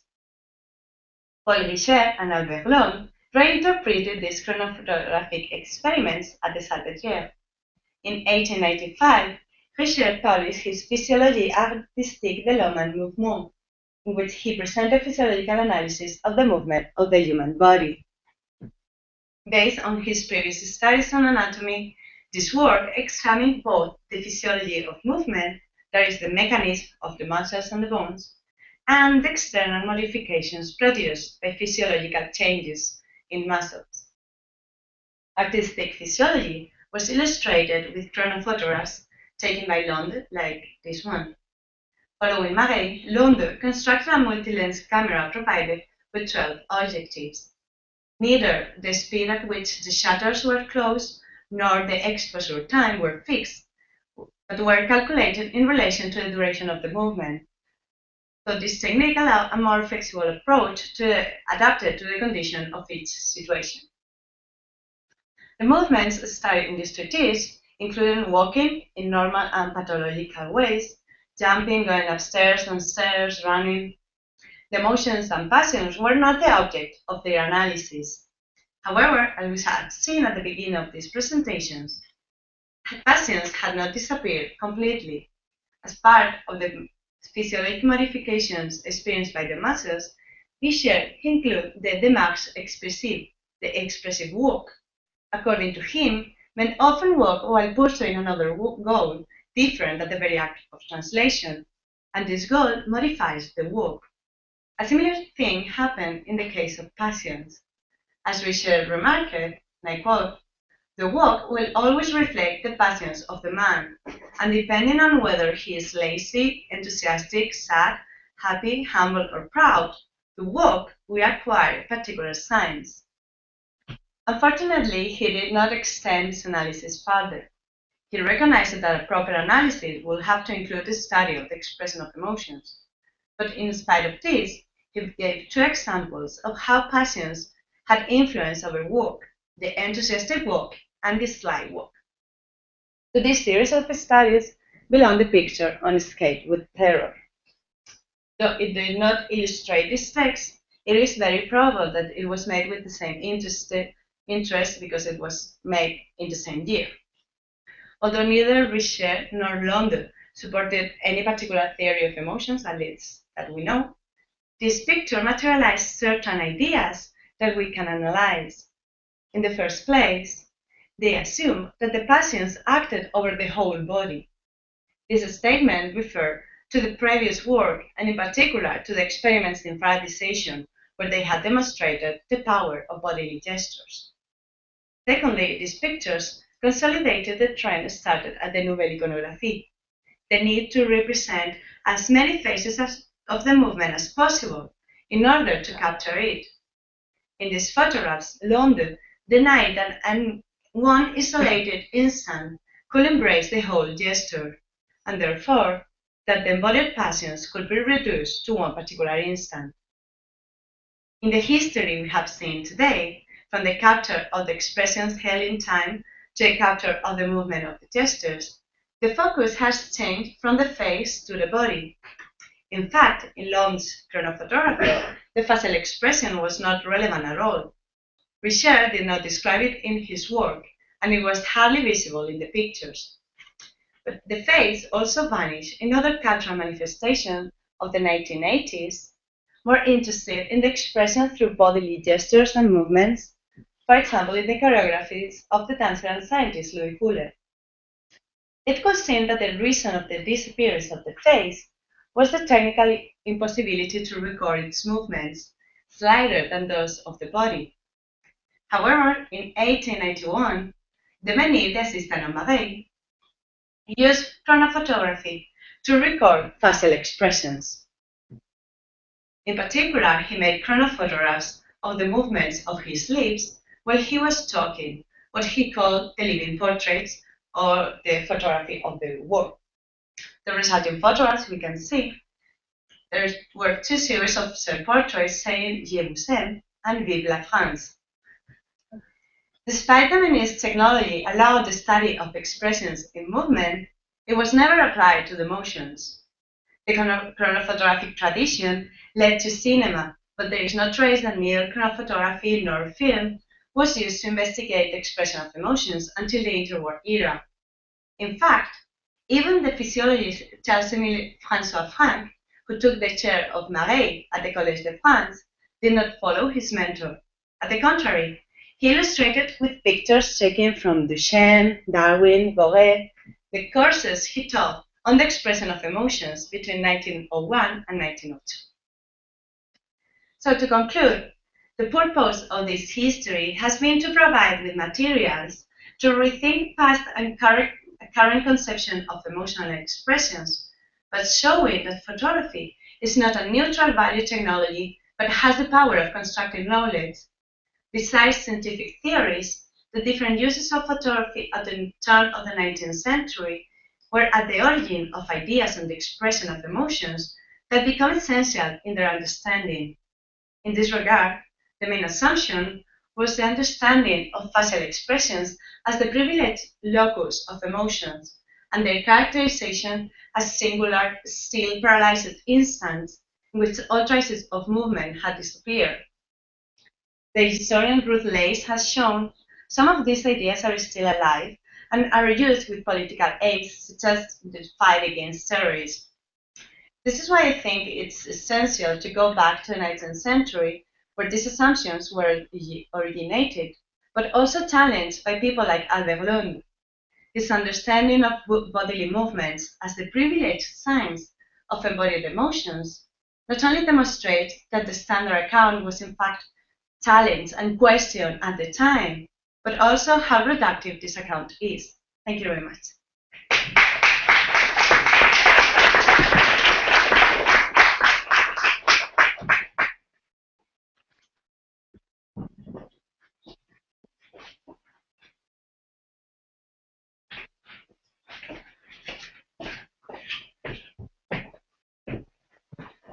Thank you so much. Oops. Thanks so much for this wonderful keynote lecture. Now, we would like to introduce, you can find, by the way, we are not doing long introductions, biographical introductions, because in the programs you can find the short bios of everyone, and we prefer to save some time for questions and discussions and so on. So, without further presentations, I would like to introduce Jaime del Val, who is going to talk to us, I guess, moving around from about genestology. He will explain to us what is the meaning of that. Ontologies of movement and becoming, a history of fixity and dualistic perceptions, thinking moving beyond metaphysics of identity. Shall we put this here?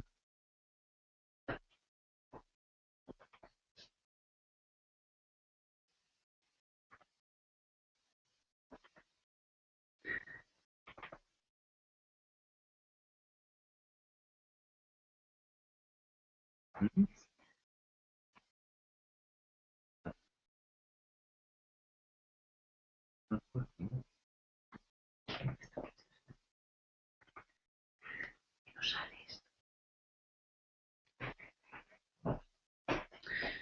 Well,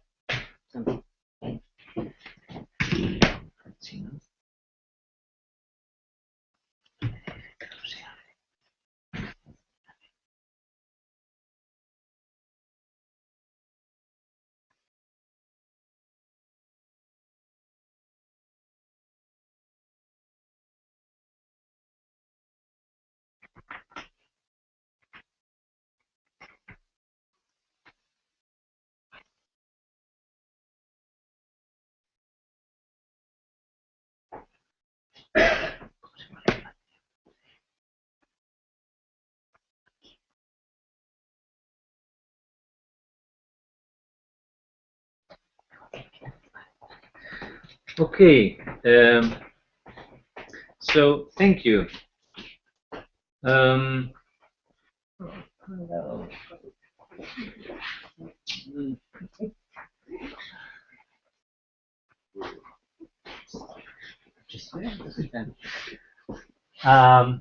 Good. Yeah. So thank you, Eva. In fact, yes, I like to move while I speak, but now I'm a bit constrained because there's one camera there for recording, one camera here for streaming, and then there's this auditorium which is highly aligned. So I have a narrow bandwidth for moving. So yeah, what is this issue of gignosology and neologism? Yet again, a neologism. I'm always bringing about neologism. Well, when thinking about ontology in relation to movement, if we want to go beyond the tradition which I want to question in this talk, it's a mechanistic tradition in a way, although it goes back to, let's say, Plato, Parmenides, we will see. It's difficult to think movement in terms of being or theory of being. So, gignestai in ancient Greek is the term for becoming. So, it's maybe we can start to think in terms of theories of becoming as gignosology. It doesn't sound very well, does it? But well, it's just a question of getting used to it if we want. So one of the issues I would like to raise, first of all, is how our experience of movement, our perception of movement, our thinking about movement is highly, deeply influenced, pervaded, or construed, or formed by a long tradition that we could date back, well, at least maybe to certain periods in ancient Greece, that I will briefly show now what I'm referring to. A tradition of what I will call perceptual engineering, which means how has perception been kind of engineered, how has it been formed in particular ways that have made us believe in what I will call a kind of political fiction, the fiction or the idea that what is really true about the world is certain things that are, whereas movement is a kind of fictional, superficial element that happens to those things that pre-exist movement. This tradition of thinking being as the truth, whereas movement is just a fiction related to that truth, is of course a very Platonic kind of approach that we still, I think, still permeates very deeply our culture.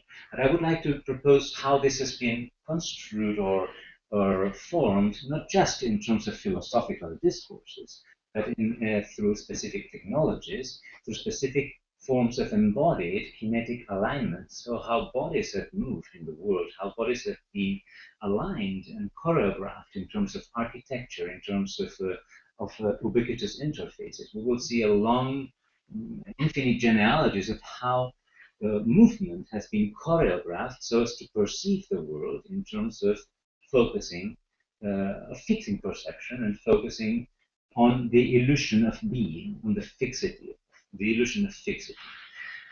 Because it's a very interesting, there's a very interesting moment I'm studying, which is when the thinking, the sheer idea of that there may be a split between an intellect which is not embodied and bodies and movement appear. So this was with Parmenides virtually. As far as I know so far, the thinking that intellect would be something other than movement and body had never existed before a certain moment. Which is possibly when Parmenides articulated it. Of course, we could trace roots in Pythagoreans in many traditions around that time. And what I would like to investigate further is how this unprecedented thought, the dualistic split between a disembodied intellect, which is the truth of the world, which would relate to an immobile, eternal singularity, divorced from any kind of movement, how the thinking of this was emerging from certain embodied processes. For example, how at the time geometry, which had been a very practical science in Egypt, was becoming increasingly abstracted through the Pythagoreans and relating it to certain kinds of mysticism. How goods were becoming increasingly abstracted in the commercial, in the trade in ancient Greece. How money was becoming increasingly abstract, how language was becoming increasingly abstract. So there was all sorts of processes of abstractions, many of them architectural, as we will see, that were generating increasing alignments of the body, of how bodies were moving in relation to things that were becoming more and more abstract. Well, I think that this process eventually facilitated that at some point, someone like Parmenides invented this notion of having a split between a disembodied intellect, which is immobile, and then a world of movement that was directly denied by him, which then Plato, of course, complicated much further when he said, no, movement exists, but it is illusory. It is not the truth of the world. The truth is about eternal, immobile forms. We live still in a highly Platonic society, which believed information. Information was precisely conceived in the 20th century as a bodiless fluid of forms that have no relation whatsoever to bodies, meanings, and contexts. So we're still embedded in, of course, in a very complicated manner through complexity theories, through all sorts of things that would contradict that kind of approach. So let's just have a quick run through some of the perceptual engineerings that have helped to produce this fiction of fixity. Because before going into that, let's remember that before Parmenides invented this dualism, if we can say that he invented it, maybe it's too much of an honor or a dishonor to say that for him. Before that, in the Milesian thinkers like Anaximander, like Thales, like philosophers before Parmenides, philosophy, as far as I can tell, was only about movement. There was nothing other than movement. The world was nothing other than movement. There was no possibility at the time to think fixity or being as something fixed.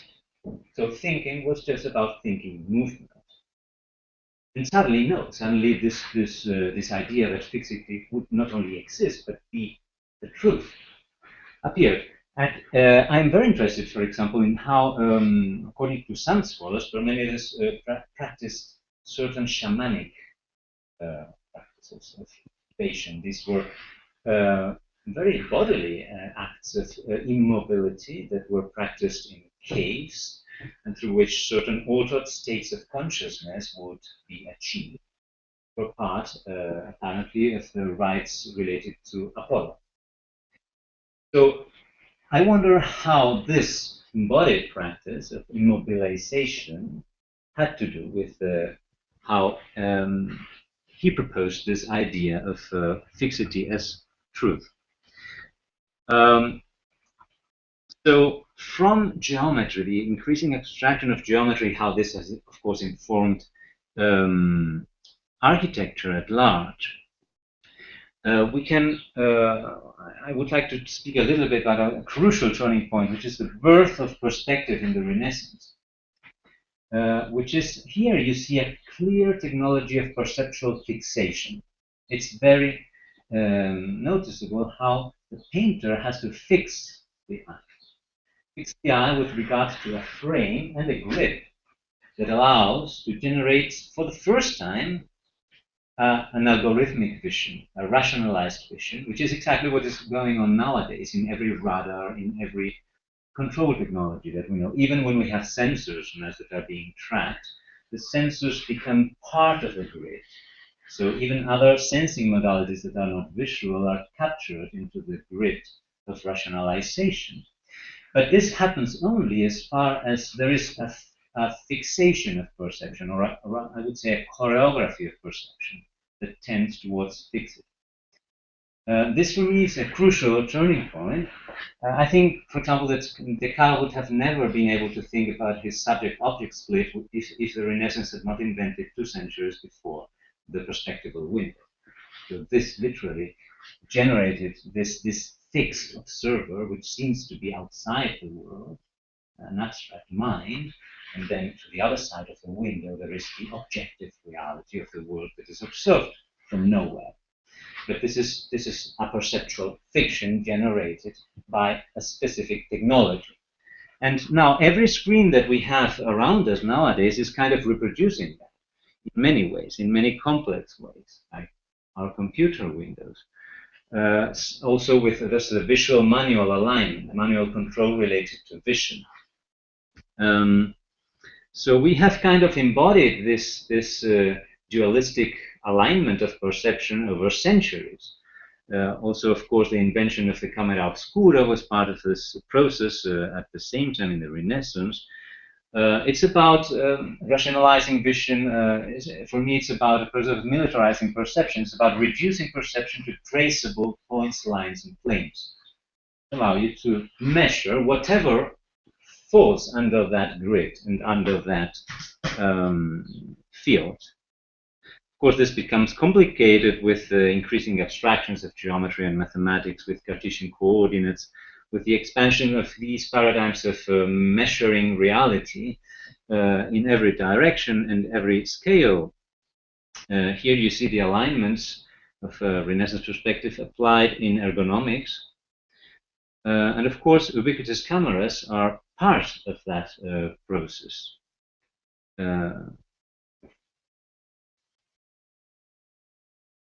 There's another alignment that has been growing at the same time, parallel and in relation to this alignment of the grid, which is the circularity. Circular perception. We find this in Parmenides again in the sphere. The notion of the sphere is the idea of perfection, of the immobility. It's interesting because the sphere, in a way, allows for a thinking immanence of some kind, and yet this at the same time started to generate this illusion of globes, this illusion of totalities that has accounted for all sorts of representations that make us believe that we really are aware of the totality of the universe, of the totality of the planet. This is the Copernican worldview, which was a significant point in that trajectory. And of course, related to this, we already have kind of kinespherical conceptions of movement. So movement also being thought as spherical, which of course we have even in much more modern approaches like Laban. This is Murray, and this is Murray's station. You see here also there's a circularity in the apparatus. This is again a kinesphere. This is Laban's approach. I have put the Platonic solids to the side so that you see the geometrical connection with this addition.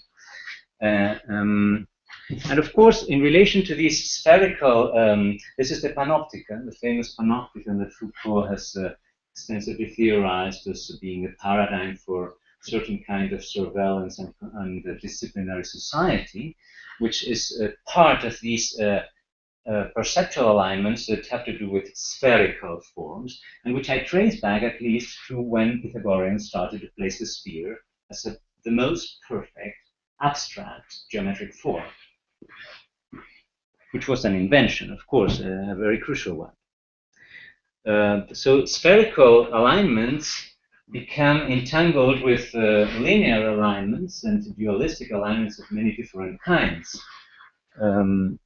And we are in the midst of many, of course, the circularity of time is part of this.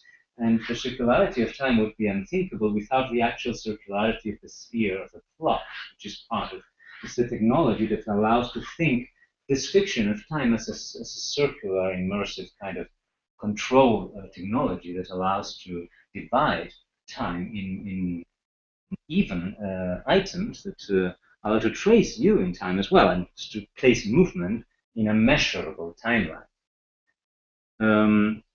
Now, going backwards and forwards, I'm going back all the time.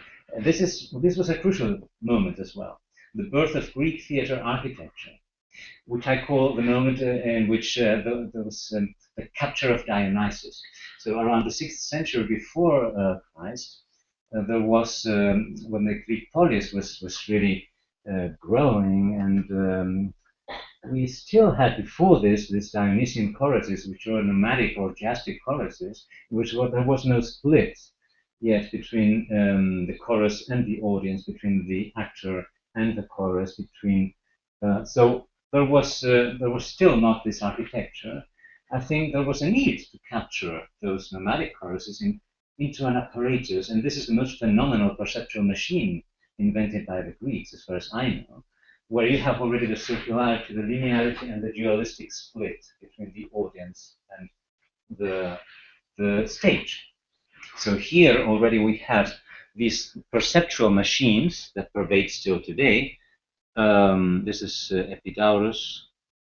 Of course, with the modern theaters, we have a frame with a photographic camera and with a perspectival machine more prominently capturing this circular alignment. And with the television, this becomes expanded into every house. But it's literally the same alignment. It's a frame that captures. And of course, now we know this. This is what we have now. I don't see many people looking at their phones now, luckily, but it's usually in conferences. So now, of course, this expands even more when we have biometric devices in which certain kinds of bodily data are captured into the device, and of course, mostly in terms of certain questionable graphics of efficiency. So we should understand, this would be another lecture, how this whole thing relates to a complex history of what I sometimes call implicit eugenics. So control of the population and the behaviors and so on and so forth, which nowadays can be very subtle in terms of certain technologies that make you feel good because you can know whether you have slept well, whether you have been efficient in your work, as long as you have a biometric device that tells you about it, without, of course, you intervening in how any of these diagrams are conceived, what are the epistemes behind them, or anything like that. State racism. Well, now we have corporate racism. And of course, this gesture, this smile associated to the shooting of the picture that makes it feel good to shoot, to kill time through splitting it in instants, is a very important affective technology. This affect of the gesture, of the smile associated to the killing of time through shooting, is a very important affective technology nowadays. So now, of course, the reductionism of movement in terms of points is something that has a long history as well. This is a 3D motion capture system, but we can trace this back to some of the things that we have seen thanks to Beatriz Muybridge here. So in terms of, on the one hand, temporal splits, and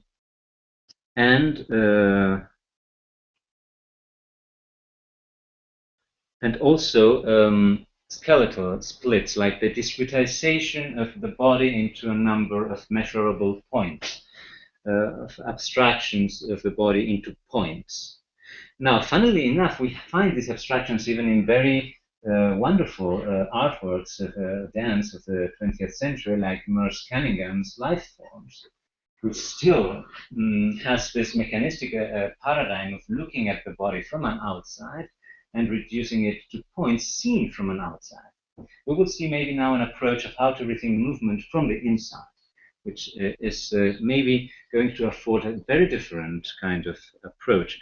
Now, another project that still uses that paradigm as a mechanistic vision is synchronous objects by Forsyth, where even if it becomes by abstract, less recognizably human, still there is a camera analysis from the outside. So this camera vision of movement seen from an outside, from a fixed position of an observer, that allows to discretize something that moves and a movement that starts and ends. This discretization of movement is only possible with certain perceptual fixations, which are always questionable. I mean, in a dance or here, where does my movement start or end? As we will see with Erin and Brian, I've always resonated enormously with things they said about this. Well, movement never starts and ends, or it's very always questionable to decide, or this arbitrary to decide where you want it to. Yeah, like it's starting or ending. It could start or end anywhere else, or never stand or never end, which is what I tend to feel. So even these interesting projects, which they are, still reproduce this mechanistic vision, this external view of a fixed camera looking onto movement from an outside and reducing it to a number of points and lines. Like this also. This is also synchronous objects. A project by Forsyth Company, a very interesting and wonderful project, where different kinds of well, graphic elaborations and movement are considered. What is interesting is how he defines this project as expanding choreography and movement to other disciplines that are normally not about that. And still, the paradigm of looking at movement from an outside is still in these projects present. Reductionism of movement to points and fixed images is, of course, part of biometrics, essentially. So part of our ontologies of control, we will speak maybe about this in the dialogue later on. Reductionism of emotions, we've seen some of that in Beatrice's talk as well. Well, let's skip this a little bit. Well, what alternative, I mean, other than criticizing that there is this tradition, that there is this perceptual engineering, that there is this we could try to think how this influences our daily experience, how we tend to think or experience movement through this external perception, like thinking that we really are a pre-existing body that has an external property called movement. No. Could we go backwards to the Milesians or forwards to something else, like many people are nowadays doing?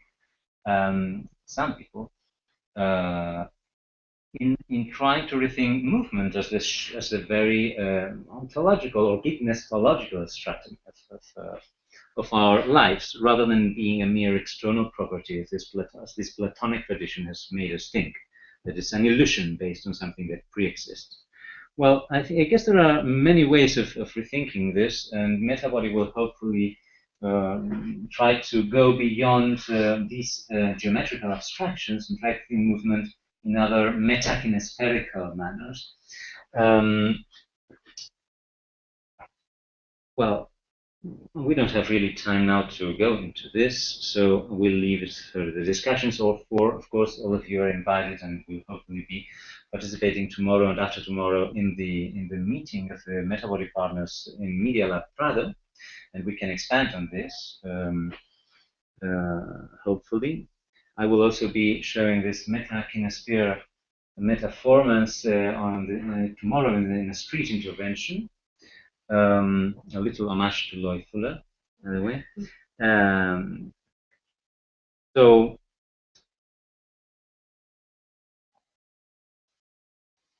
well, there's also installations in the Media Lab where you we can relate to this discourse I'm doing and maybe use them as means to question traditions and also the very practices that we are presenting.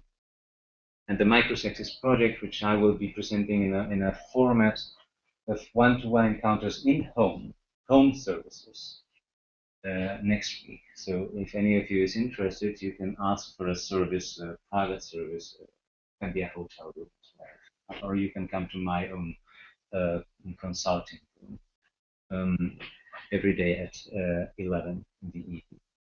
So all this relates to a notion of metaformance. As you may have noticed in the programs, the conference is part of what we call the metaformance studies.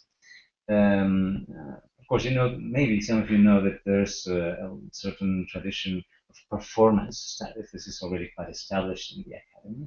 Now, performance for me, as a framework of thinking even, still permeates a certain division of someone that looks and someone that performs. Metaformance is the kind of neologism I propose, although Claudia Giannetti, the media arts theorist, was the one who started to use it in a slightly different manner, is the way to propose a process in which there is no external observer, in which it is the body, the one which experiments emergent proprioceptions. So it's about how to invent not only new perceptions. So it's not about generating new contents for the perspectival window.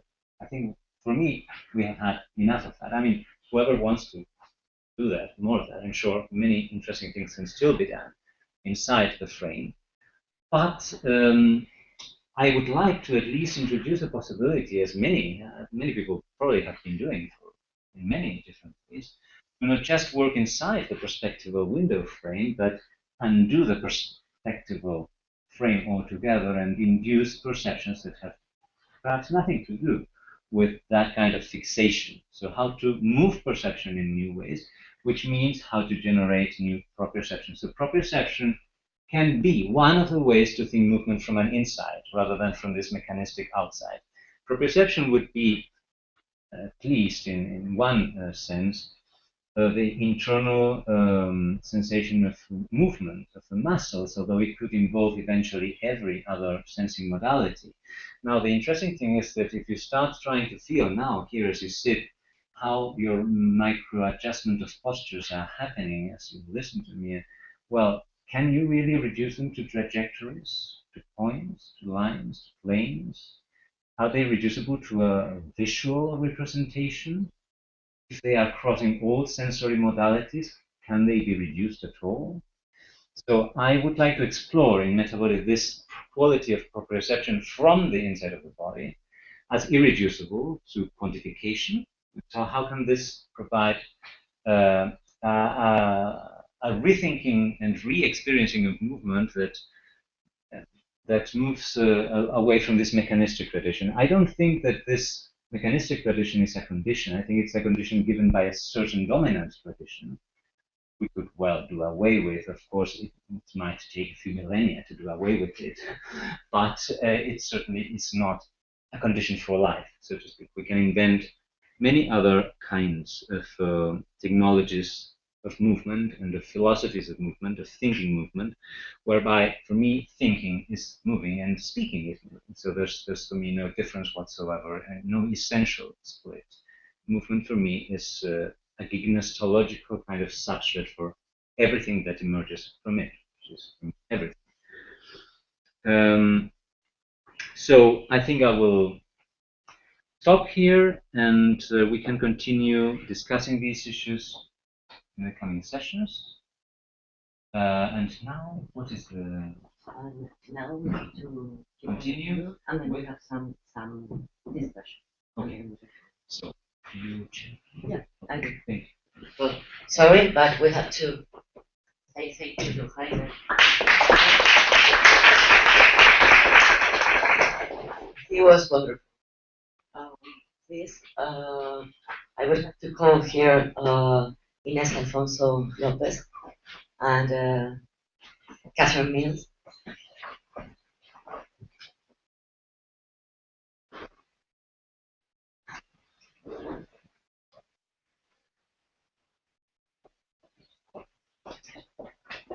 We will have this panel now, and then we can have a discussion about everything until 1, in which I will ask you to follow me to have some lunch and discuss more.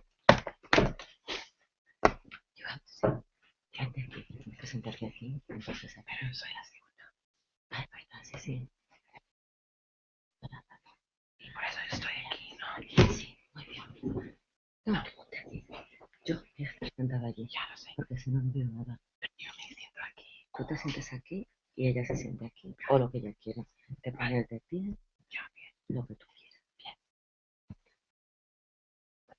Tienes. Vamos, era el de So let me. Okay, so it is PowerPoint, right? Yeah. Just like this one in case. Would you prefer to talk here or here? Here, maybe. Great. I am going to sit. You put it. Okay. I'm going to sit there in order to see the pictures, and so I can.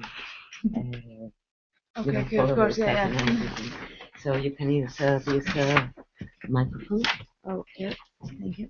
So this panel is called Situated Gestures, and now we have the pleasure to having here Ines Alfonso Lopez, and she is going to talk about controlling uncertainty through gestures of the purgatory. Good morning.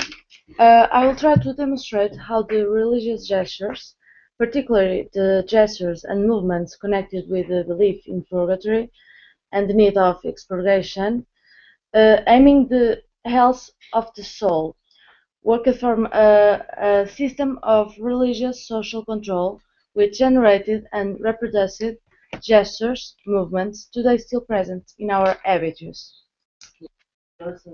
Oh, it's better. Okay. Sorry. In the case of the time of purgatory, we believe that Catholic operative time shows up focused on something structuring that system of practices, the hope to shorten the time of expurgation. Thus, the social effects of time, the action, submission, okay, like that. Submission, wait, patience, may be understood as a process of domination if you assume that they are structured towards the hope of embodiment of a need. It's through the hope of eternal salvation from one side and expectation over the time to stay in purgatory on the other that the anxiety and anguishes incorporated in the religious habitus will emerge. So actions over control become evident in the research for the health of the soul. This is developed from the Catholic doctrinary foundations together with the flamboyant religiosity. So rites and practices like confession, masses, extreme action, and prayer were plenty of gestures and movements of devotion, guiltiness, penitence, and purification. Concern over the definition and institutionalization of the movements and gestures forms sources like praying books, missals, confessor manuals, diocesan statues, or images demonstrate the way the Church attempted to manipulate the body, aiming to control of the emotions and the beliefs of the subjects. So we are going to talk about the confession. In that sense, the confession may be seen as the ritual of formalizing a contract between God and the believer. This latter would give as a gift the contrition, the penitence, and subjection to the power and divine rules, being rewarded in return by the divine gift of forgiveness, which would lead to shortening of the time in the purgatory punishments. In that sense, several confessional manuals pointed out not only the gestures suitable for the moment, but also the emotion that should come along with them. The face of the second edition of Garcia de Rezende, Breve Memorial de Pecados e Coisas que pertençam à Confissão, 1545, here, shows a allegorical engraving representing a believer kneeling, bearing his hands together in prayer position, facing an interned bishop. Behind the penitent, a demon appears probably as a symbol of the temptation. This demoniac subject appears again in the engraving of a similar theme, which accompanies the breve instrução de como se há de administrar o sacramento da penitência. But now, interestingly, the demon grabs the penitent by his legs, turning him while he confesses, as wishing to represent the weight the sin brings to the souls and constantly in the body. Bearing hands during the confession mimics the stance position for the prey, which spread in the 11th and 12th centuries on. Along the new religiosity trends more and more focused on the individual consciousness of the believer and its individual relationship with God.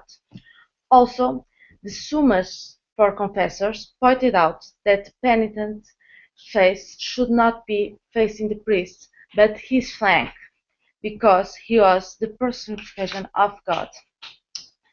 These gestures of bending and submissive behavior from the penitent were essential to the effectiveness of the confession.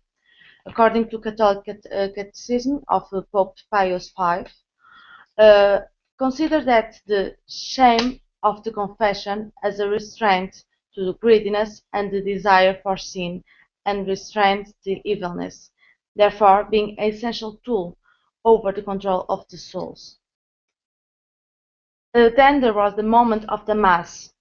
The liturgical message should be shown as a theatre where images, lights, sounds, and incense were the scenography used to inebriate the believer in the drama performed by the priest. The witness of the divine theophany in the transubstantiation of the bread and wine required a prior preparation from the believer, who during the ritual should perform a confession and humiliate himself as a sinner. For that, in the beginning of the liturgy, a moment of confession used to take place, during which the priest through gestures and words, should perform the drama of the human guilt to the believers who were kneeling as a sign of contrition. To do that, the priest bending himself and putting both hands by the chest, should perform the confession, and upon uttering mea culpa, he should beat his chest with his right hand, repeating the same gesture when uttering mea maxima culpa as a signal of confession and guiltiness. According to Lucas Andrade, in the 16th century, the priest used to bend himself and beat into his chest to teach the people and the believers how to humiliate themselves before God. I have to continue because I don't have the time to speak more about the Mass, and then I'm going to speak about Monday procession for the deceased. This ritual was composed by a Requiem Mass followed by a procession in which, by the sound of the bells, apotropaic and mnemonic elements, graves were blessed. The processional cross should lead the procession as a royal banner and a symbol of the triumphant church. The acolyte, holding the holy water recipient, would go before the cross and then before the celebrator, who will follow, imagining the arpeggion in order to help to sprinkle the holy water.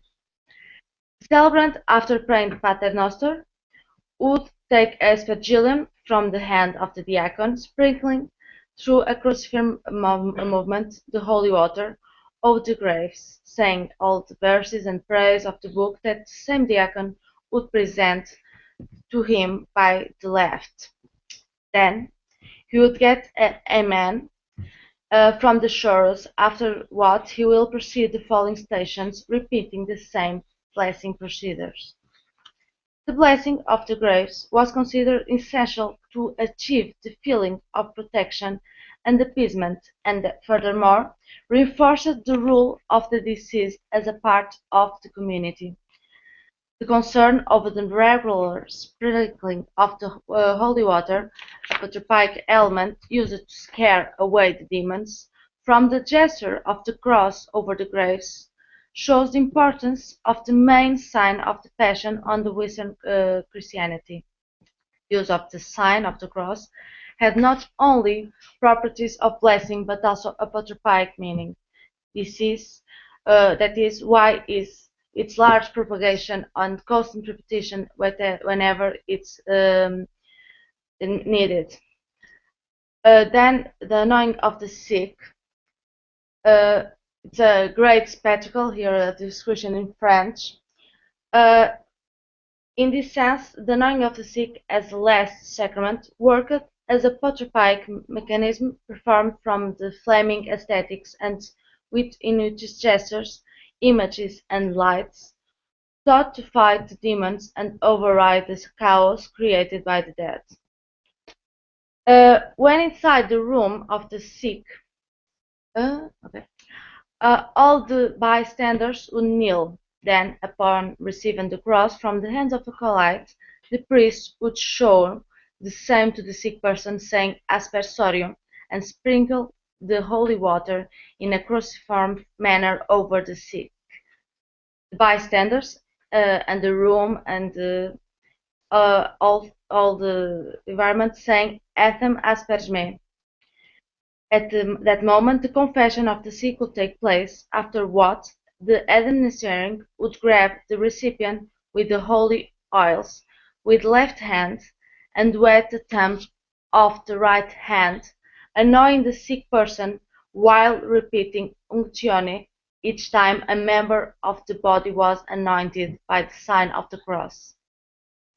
The sacramental merits of the oils were seen from its apoptotic properties against the devil which, according to the belief, tried to seize the souls in their last moments.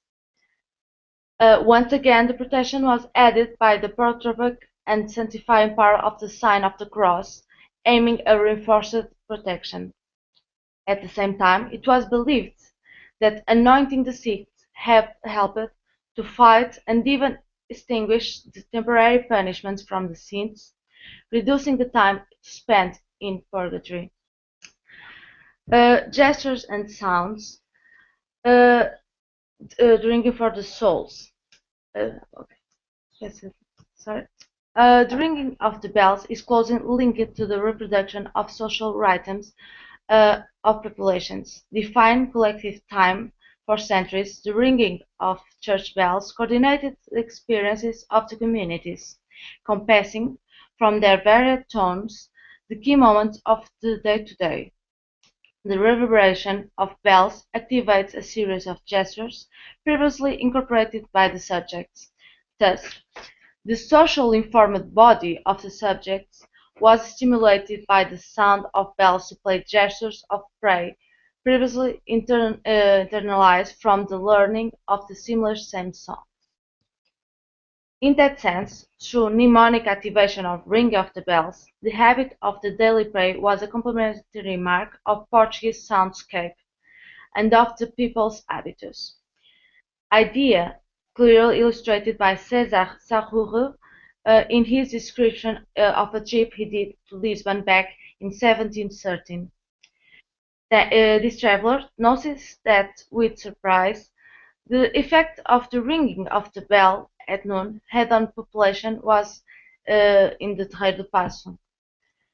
They, hearing the bell, suddenly felt like a deadly silence, and people knelt and prayed. With regard to the belief in purgatory, the mnemonic properties of the sounds of bells helped the reproduction of the practices of daily prayer for the dead, empowering the connection between the community of alive and one of the dead. Indeed, several diocesan statutes have the obligation of sounding daily the ring for the souls, aiming that the believers, upon hearing it, would kneel and pray one Pater Noster and one Ave Maria for the souls in purgatory. Images and gestures of the purgatory. The concept of image performance contradicts the semantic perspective introduced in the last decades of the 12th century by the linguistic turn. Images are performance actors of social life, calling for gestures and practices. By its properties of agency, they create an immediate reaction in the subjects who only later will lead to any interpretation of its forms and contents. At the same time, according to At the same time, according to the idea of image object, that are permeable to symbolic manipulations, activating mental imagery previously seized by the subjects, rites, practices, and gestures, projecting in them memories, imaginaries that will interact with the bodies, calling for new actions. Accordingly, we can find images linked to gestures of purgatory, being as a materialization of mnemonic need to pray for the souls of the deceased. Those images give rhythms to spaces and provoke magical gestures aiming the salvation of the souls in purgatory and, ultimately, through a logic of give and countergive of its own. Signs and images like crosses and representations of the souls do activate systems of representations previously inculcated in subjects. In the belief in purgatory, the guiltiness and the attempt to expurgate sins during lifetime are some of the most effective emotions. In 1838, French Baron Charles de Bovskis pointed out that in a visit on Oporto, he was surprised when entering in a church of clerics with a solemn mass. He saw a crowd of believers kneeling on the ground, praying as in self-communion, sometimes beating on the sheets and kissing the ground. When the ceremony was finished, right in front of the altar, a curtain with a painted representation of the souls has been raised, and disposing a cross surrounded by several candles. In that moment, all the women in place did beat their right part of the face. Astonished, Frenchman asked an old woman why that. She explained that the women used to do it as to evidence the guiltiness by their role in the original sin. In the Catholic world, spaces and landscapes are cadenced by objects like altars and orators for the souls, and used as a memorial of materials support to devotion and prayer. Alminhas are external oratoires dedicated to the purgatory that are placed by paths. Owning his apotropaic and prophylactic sense, they often are found in crossing roads and places where someone has died. In the 19th century, an English, Morgan Kinsey, called alminhas as roadside chapels with pictures of souls in purgatory, most horrible executed, and a box to receive the passengers' alms. Everywhere challenge our compassion. Well, despite those images were considered pictures most horrible executed, according to aesthetic opinion of an erudite English traveler, they cause immediate reactions in the believers, demonstrating that the role of images in bodies fall far behind the ratings from art connoisseurs. Such images call for actions of compassion and therefore in frontal alminhas, rites like putting candles to accompany the souls in their trains, taking the heads off, were performed. In conclusion, we can see that gestures and movements are one of our most long-lasting cultural patterns. The great effectiveness of the acts of socialization of the body and gestures resides in the fact that they mostly occur in the conscious level. According to Pierre Bourdieu, the religion had historically the symbolic power of imposing principles and built realities. Thus, despite having weakened straight in the contemporary world, we can still read the meanings of gestures and body through it. In the contemporary Portugal, we still can see the gestures of the purgatory. In the communities where the secularization was felt less intensely, the population still stops by the daily bell sounds, placing their hands together to pray for the souls. The daily religiosity gestures remain in general contrite. Bend the hand, join hands, and kneeling are movements disseminated by all religious practices, which by far go beyond interior devotion.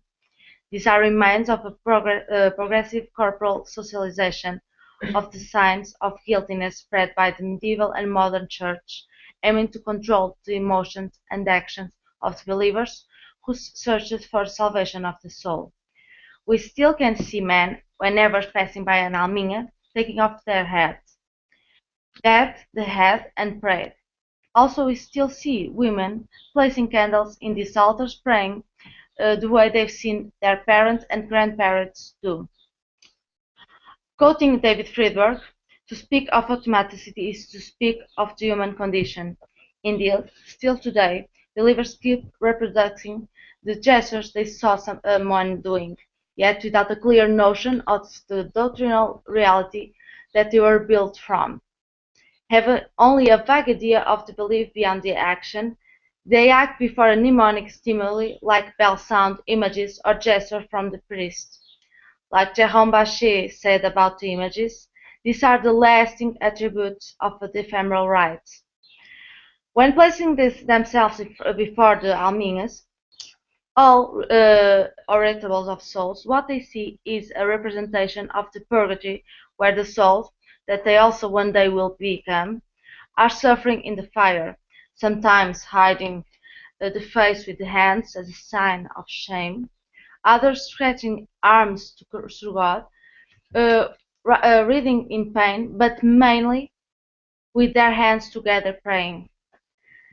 According to Jean-Claude Schmitt, the difference between the representation of purgatory and hell resides in the fact that the souls in the fire of hell are represented with the distinct and incoherent positions of agony, related to arrhythmia and chaos, while the souls in purgatory are shown with their hands placed together in sign of praying and hope for the salvation. Indeed, all the gestures of purgatory are always gestures of hope. Thank you.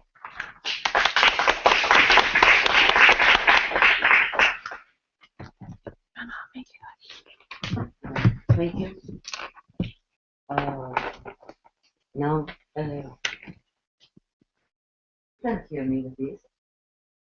No, I don't know what is going on with this. Okay. Oh, it's okay. It's okay for me, but I think the camera is not recording the sound. So it's too problem, and I don't see it. Anyhow. No sé cómo abrirlo. Sorry.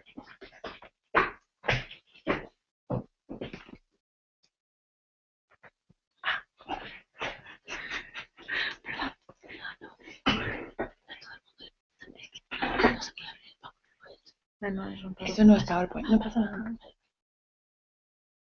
Con la doble vida ahí hasta ahí. Sí. So, yeah. So we have this strange screen that you can be hidden behind, but we don't want that. We want to see Catherine Means, who is going to talk to us about a space, a movement of the space, the door to the convent, religious life in the convent of Las Descalzas Reales in Madrid during the 17th century. They are not working. La otra, pienso que la otra funciona, ¿no? I think so. I It's don't know. You cannot. Change place. Is this working? Yes. This not? No. Wonderful. No? Not. Perfect. Okay. Okay, so you have to change this. You won't see Kate, but you would listen to her.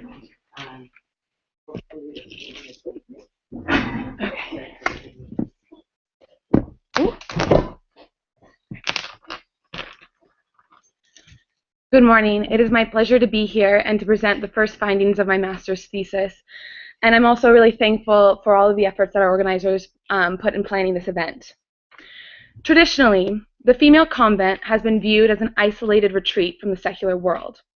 In part, this belief is due to the Council of Trent's enforcement of the enclosed cloister, and also due to the hagiographies written by men who stressed women's virtuous seclusions from the temptations of the world. However, recent scholarship by historians such as Catherine Burns and Elizabeth Lefebvre paints a very different picture of life within the convent. Nuns were not passive members of society confined to convent walls, but rather maintained and extended contacts with the secular world, demonstrating the contradiction between the written ideal and the actual practice. Today, I will explore the presence of this contradiction within the most powerful convent of its time, Las Descalzas Reales, to better understand how these Spanish nuns conceived of the vision of convent space. The decoration and written accounts provide insight into their utilization of the binary, where their spaces and bodies were continually divided into contrasting polar entities. This is best seen through the multiplicity of the door, featured artistically and physically throughout the convent. Moreover, it was through the contrast of the door's presence, both real and imaginary, that allowed these sisters to interact with the royal family and secular guests at their will within the enclosed space of the convent. We will begin by focusing on the construction and appearance of the door and the principal staircase, before analyzing the precise nature in which it appears in the written documents, to uncover how doors encouraged movement throughout the convent, whether in daily life or in the sacred procession. Juana of Austria, the younger sister of Philip II, founded the convent of Las Descalzas Reales in 1559 in Madrid. This convent served as the home to many female members of the Habsburg dynasty, such as the Empress Maria, who resided in the royal quarters after her husband Maximilian died. Oh, sorry. Sorry, this is my native language, so I forget that I go very quickly. I think I'm going really slow, so I'll go slower. She brought with her her daughter Margaret, who professed and took the name Sister Margaret of the Cross. Additionally, royal bastards such as Anne Dorothy and another Margaret took residence in the convent, where each accrued power and clout despite the circumstances of their birth. Therefore, this convent wielded importance precisely by the women who lived within its walls.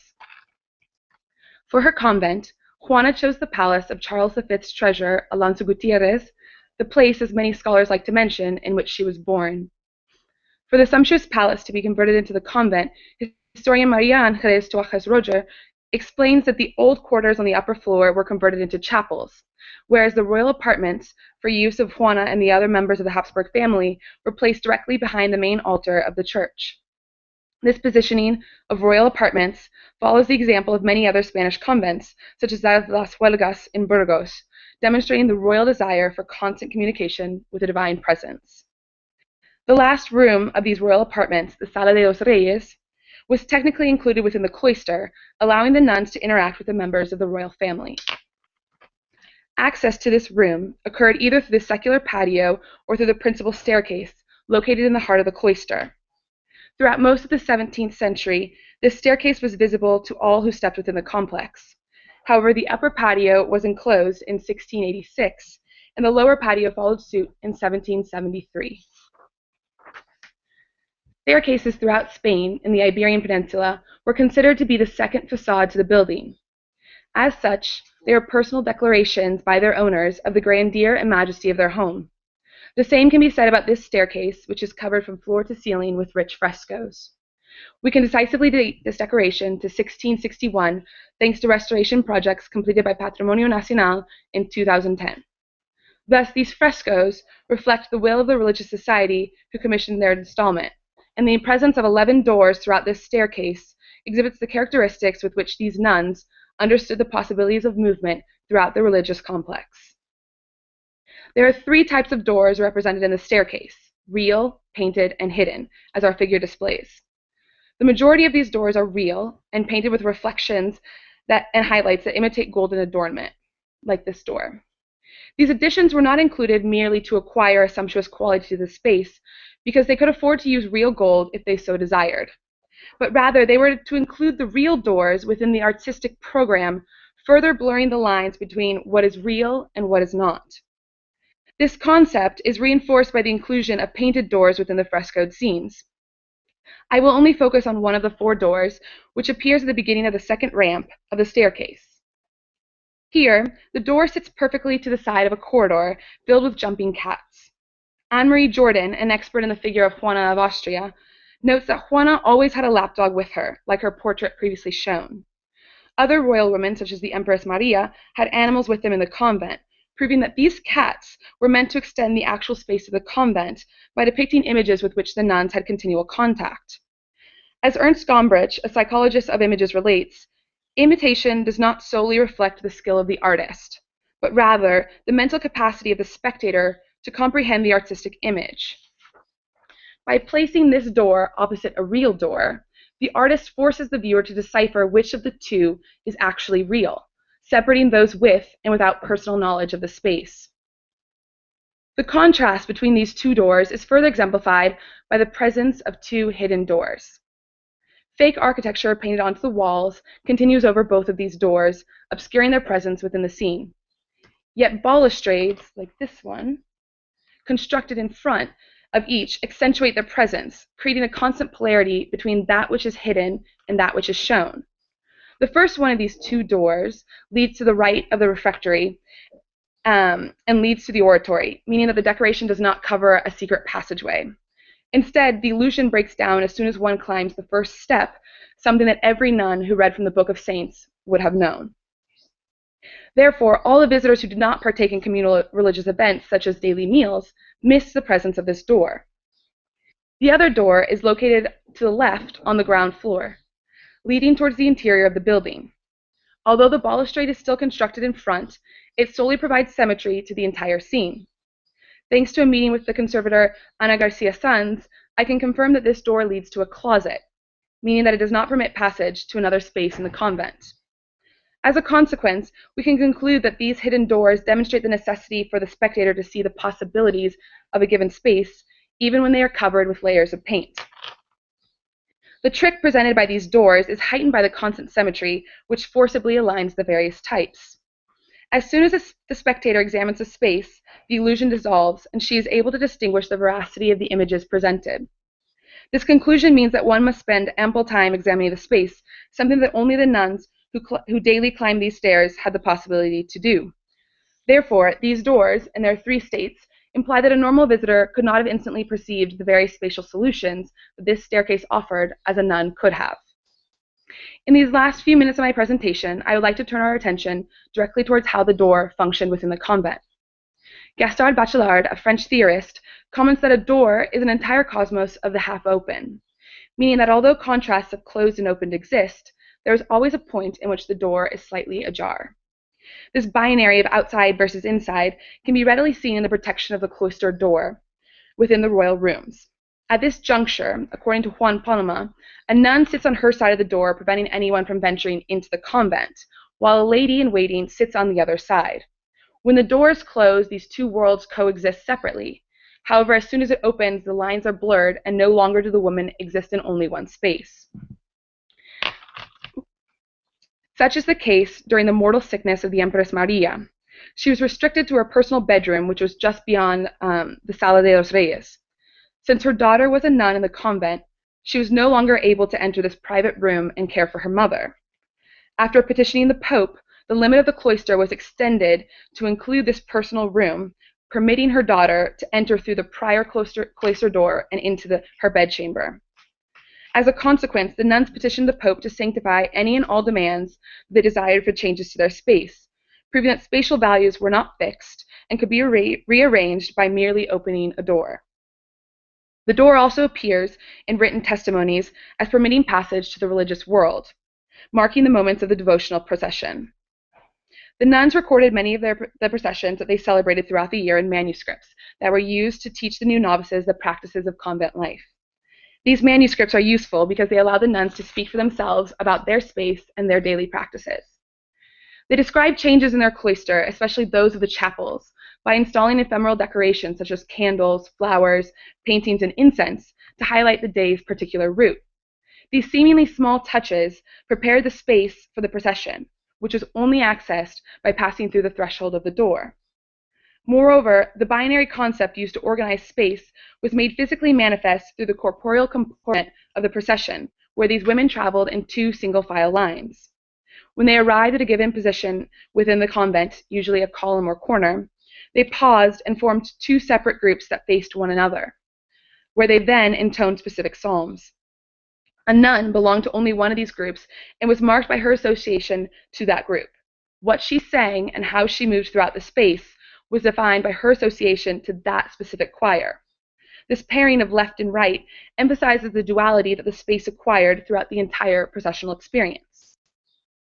And finally, to highlight how the court inserted itself into these religious processions and passed through the doors of the cloister, I will briefly examine the funeral of Catalina de Este of Modena.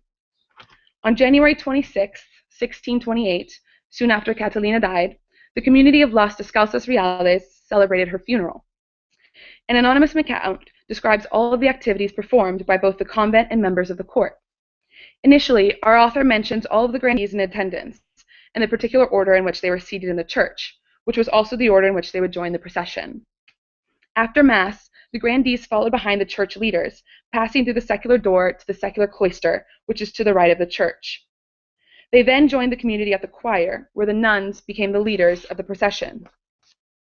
In their two lines, they led the procession through the upper floor filled with illuminated chapels, descended by the principal staircase, and then finally circled the lower cloister, ending at an altar alongside the church. Upon its conclusion, the grandees and ministers returned to the church, and the nuns headed back to their devotional activities. At any funeral, a papal decree permitted 6 grandees to enter the cloister in order to carry the body of the deceased in the procession, because the nuns were not able to do so. I quote. Although the deaths did not occur daily, this ceremony and that of an entrance, which followed a similar route, provided frequent exposure to the halls of Las Descalzas Reales. They visited the spaces designed to impress visitors, namely the corridors filled with the many chapels, and the main staircase, which contains our 3 types of doors, always following the guide of the nuns. Therefore, the court had access to the interior of the convent, but only where and how the nuns desired, which evokes the control these women employed over all the spaces in their convent.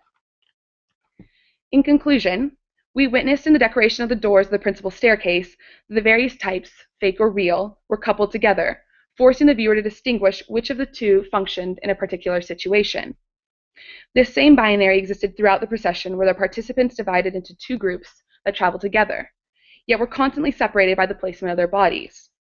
Recorded in the paintings and repeated in the documents, it appears that this conception of the binary was a specific way in which these nuns conceived of the spatiality of their convent.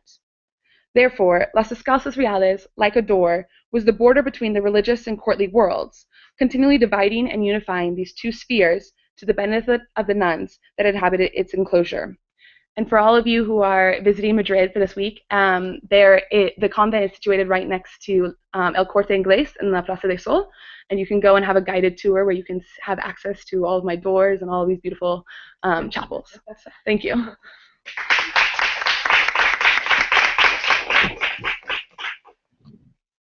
Thank you. It is on, okay, great. This is working. Thank you very much for your great presentation. It is something strange and weird when we have some 2 early modern papers about something that seems so unrelated to our world, which is supposed to be a secular world, although we are also questioning how secular we are in our practices and seeing these gestures, movements, and spaces, and all of this from a secular point of view, being a religious world. So I guess, of course, I'm sure you found similarities between your papers, and you probably have some questions for each other. And I am sure that you also have questions for the athletic picture and for Jaime, and perhaps you don't have questions, but you want to discuss a little bit about what we have been hearing here. And as this is an academic act, but also it is a part of a brainstorming meeting of the Metabody Forum about the history and methodologies of movement gesture. I would like very much if you just be like at home and then feel free to ask whatever. Even if it looks like silly because we are all silly because we are in a transdisciplinary world right now, or metadisciplinary, I don't know. No? Do you find that we have any sort of these processions and gestures, ritual gestures in our world nowadays beyond religion? Well, I can very, not easily, but in some way establish analogies between certain kinds of perceptual fixations or choreographies that you might have been describing and the ones that I was describing in relation to religious interfaces, for example, amongst many others. So for me, it's a transversal question about choreographies of perception, which imply also choreographies, of course, well, movement always implies, I think, the kind of learned from Brian and Karen, largely. There is a certain immanent relation between movement, perception, sensation, affect. And so when we speak about choreographing movements, this always implies choreographing perception in some way. So I'm sure there are analogies between certain kinds of transcendental choreographies of perception and affect in religious context, and the ones we have in our society that places transcendence in a precise and perhaps not very convenient or ecological account of information as transcendent entities, for example.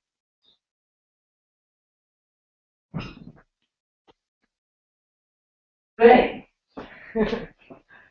I will be going from here to there and then back.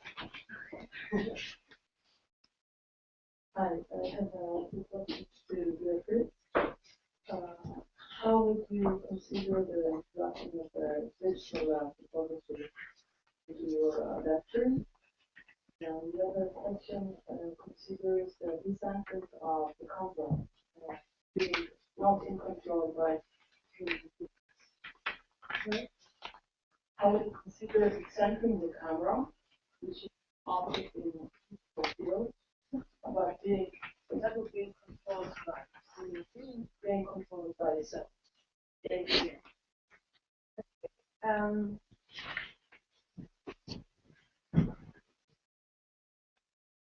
Thank you for your questions.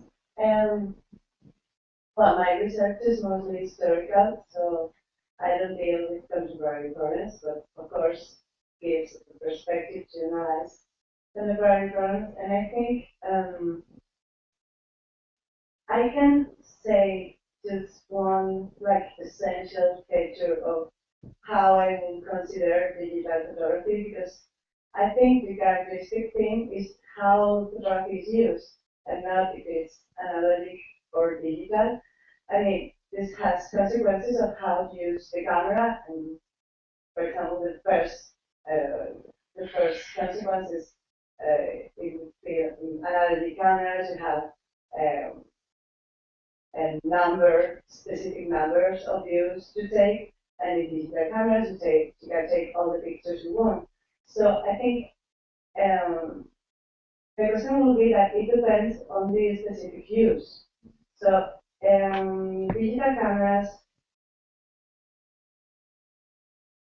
how to say, inspire some uses, like for example this taking pictures without thinking, because you're not framed by 36 views, but you can take all you want. But anyway, this differs also from different contexts, different cultures, different persons. So I don't have a right answer. And regarding the second question, I think it's the same. I mean, I don't know how camera will function by itself, because I think it's always embedded into cultural practices. So it really depends on the context how the camera will be used and what will be the effects, which are mainly that interest me. What are the effects of these photographic uses? So I don't know if I answered it. Going there and then around. Sorry.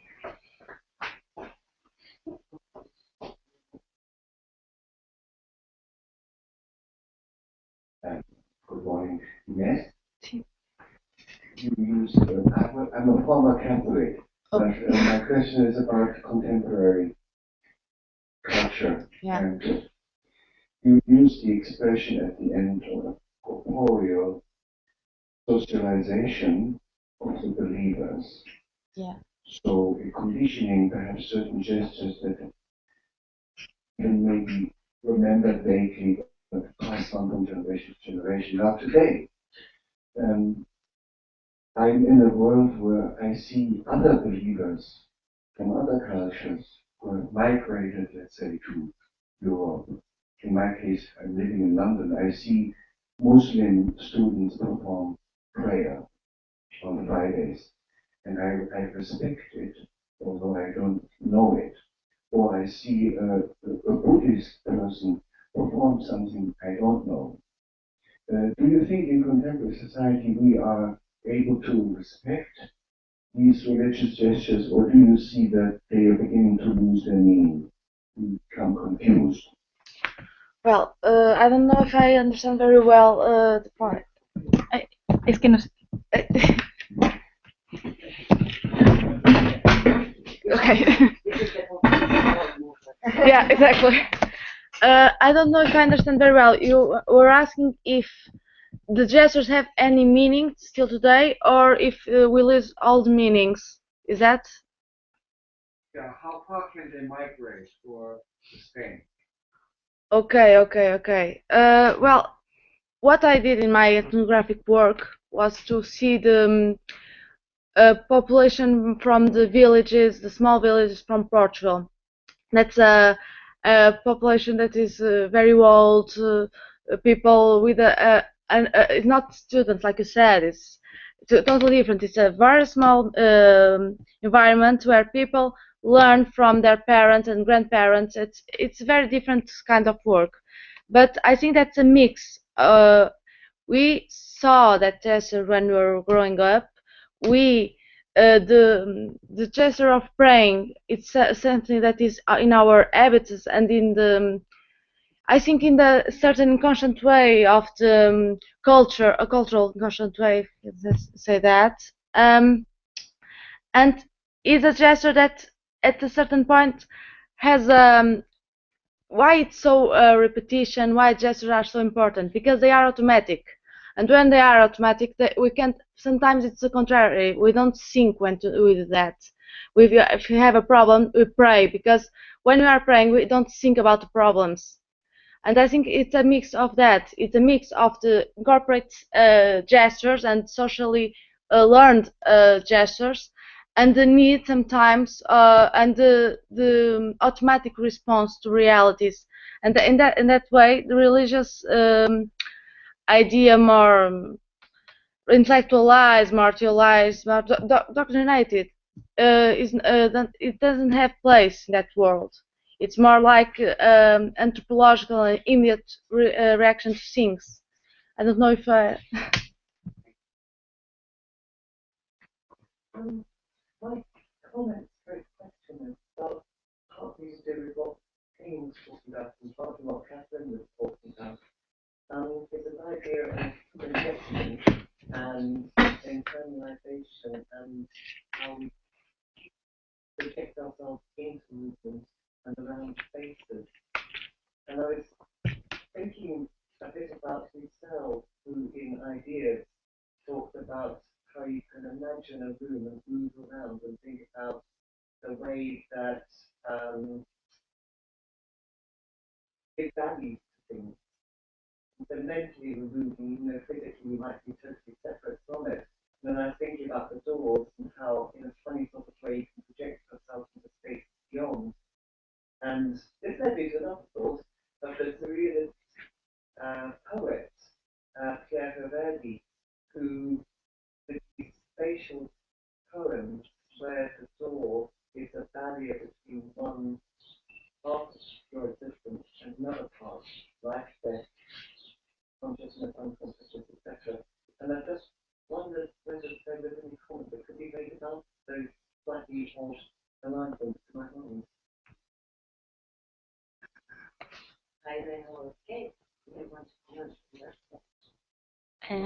Sure.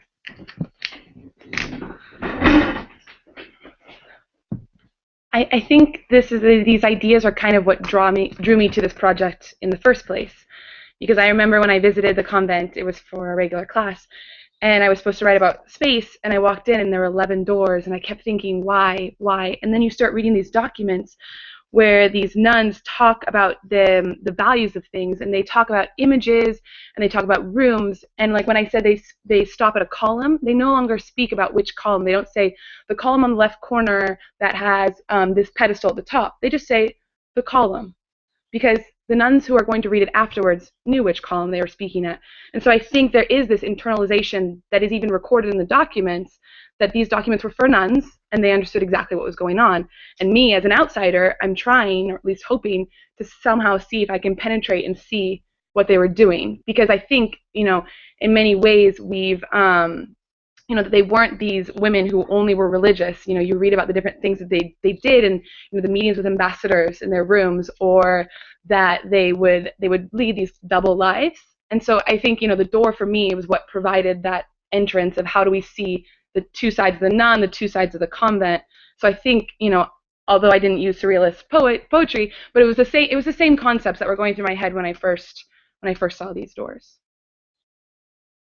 I don't know if I should, but I would suggest to kind of invert the approach in terms of saying that our relation with or becoming with the world is always an embodied, internalized one, but it's an expanded internalization. So our space is part of our internality, our metabody, so to speak.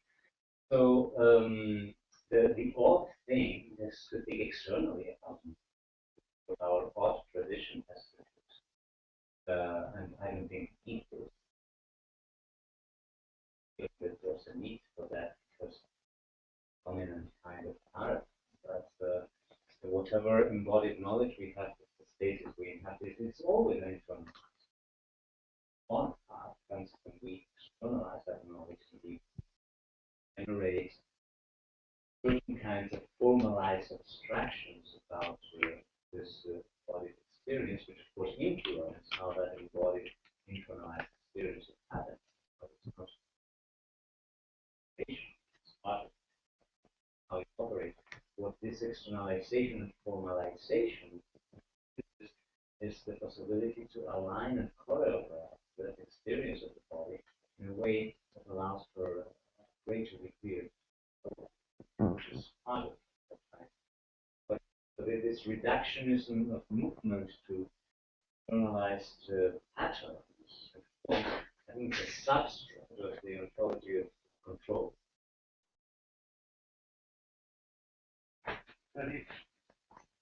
Internalized and what? Already all internalized. Well, but the fiction of externality allows to choreograph the internalization in particular ways, which are more reductionist, which are more facilitating control, which are aligning our movements more into the lines, planes, and points of the militarized fiction. So we wouldn't believe in that fiction of externalization. We might be moving around in space in ways that are escaping the lines, planes, and points that capture our movements. And when we use an interface, when we click on the mouse, when we're aligning ourselves with certain capture. If we would not align ourselves with them, then maybe our movements would not be.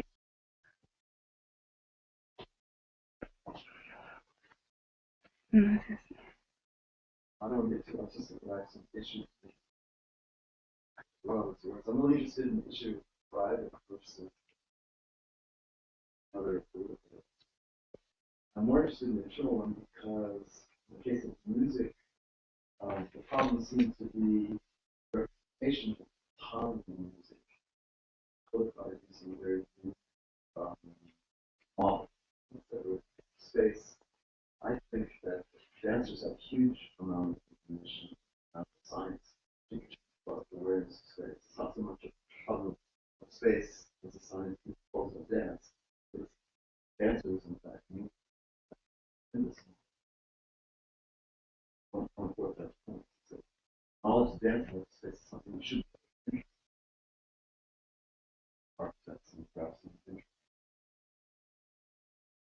That's his reason, I think, for but demonstrate power of geometry, comparable, let's say, system. Basically, music, we have a problem that the idea of time completely owned by some, completely owned by the outside world. Of course, you can see in the case of popular dance music. Of course, you can use the time, which is only very simple. And this representation, which comes from, is similar to the how you perceive of geometry in both body. This is a model of time in both music. It's egregiously inappropriate or very interesting. I'm interested. I think rather than rejecting,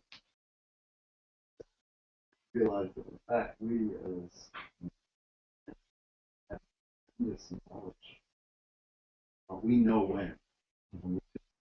And in a way, the representation can't even begin to way the virtuoso musician brings to me a moment of time can't be touched by the representation of time. So that's something that's putting tremendous pressure on music, because now people abandon notation. The computer representation is very limited by the opinion of computer programmers who assume that the music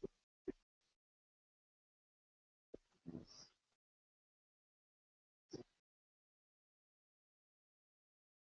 for time. And wondering if you think so strongly against this external might want to accept the fact internally we have common sense. But something positive. The way they use numbers, which perhaps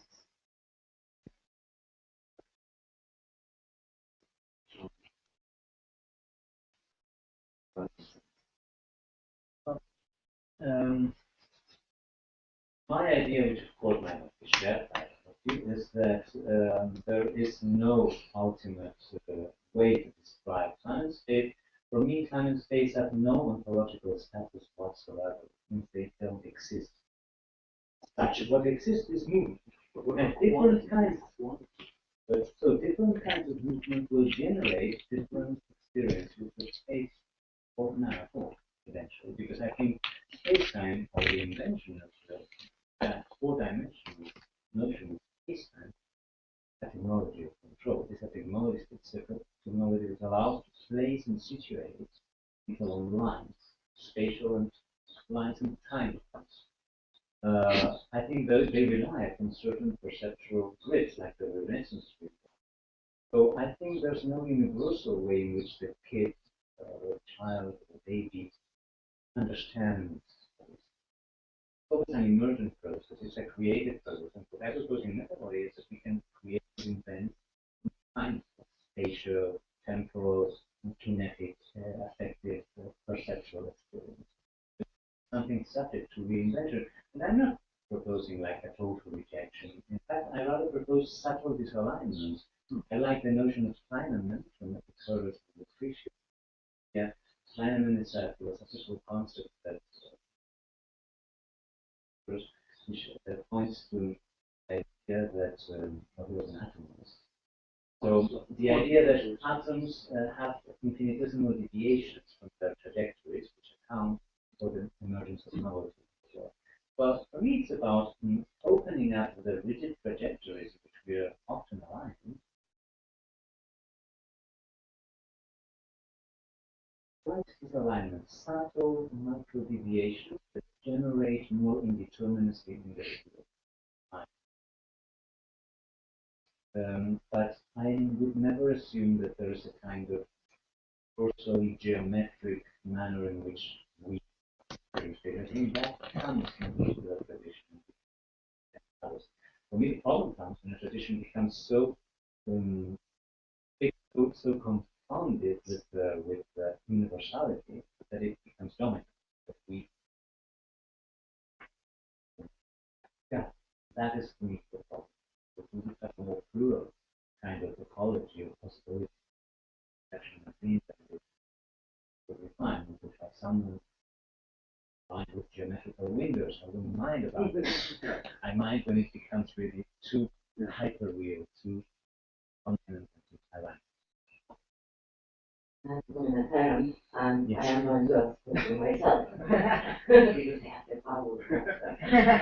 So the issue is that what I see is a very nuanced approach of the connections between photographies and the photographic, I mean the object taking the photography and the act of photography that Beatriz Richard is talking about, and slight changes towards a capture of the body, the whole body in medicalization, but also the extension to the body. We don't know yet this story. This story is not written. She's writing about that, and she has a project about that. And I think it is very important. So it is the moment of the beginning of the cinema and the movement. And she showed us early pictures of movements, and I have just a general question about what happens at the beginning of the cinema.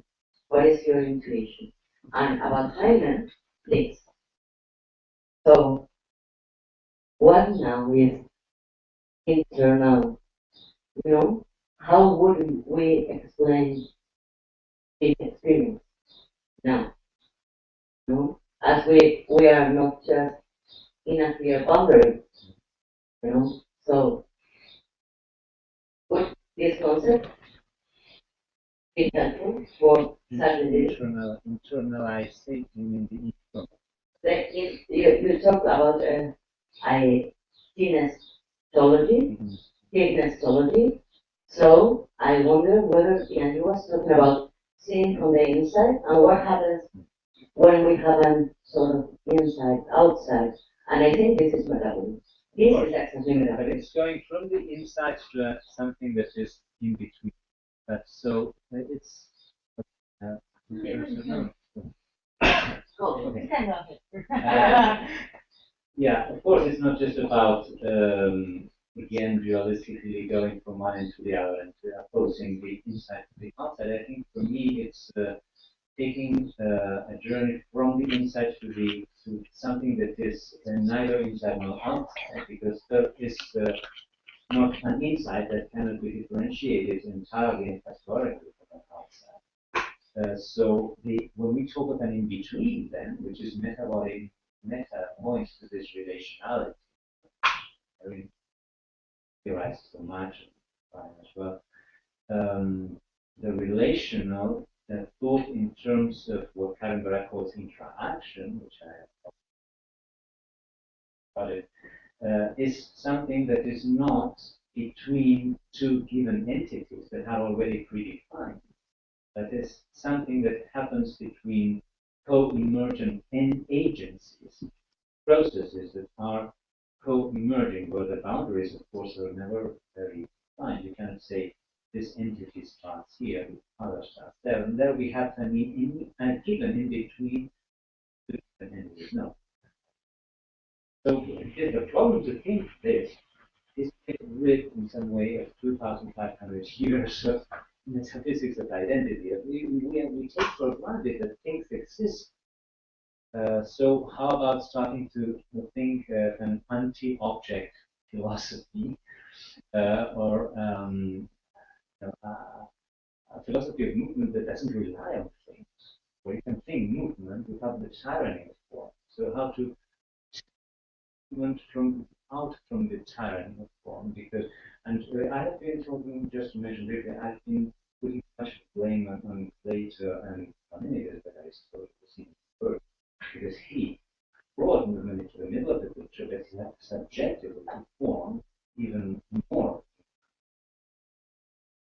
Since form is the teleology of movement, it's also the origin of movement.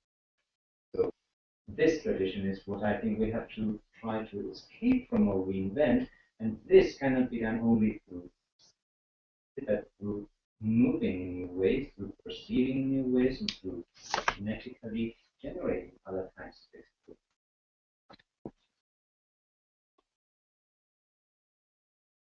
Thank you. I think what happened with film and cinema was really curious because well, at the origins of film was the magic lantern projections, and then the chronophotography. For example, the horse of Moybridge was seen in motion to wider audiences. So I think it was really linked to popular culture and entertainment. And for example, I haven't found really film scientific uses of film till the interwar era and so on. But until the First World War, film was just entertainment, at least I think. Um, oh, and I think it was because it lacked this analytical power of chronophotography to dissect the movements in particular instant. Its time in the exposure time shorter and shorter and shorter to dissect movement. That was what interested them, and not just to see the progression of movement. That is well, film coincides with the human perception. You see the movement, so you don't need it from a scientific point of view. So yeah, I always wonder why. This, and then, for example, he patented his own film cameras and film projections and so on.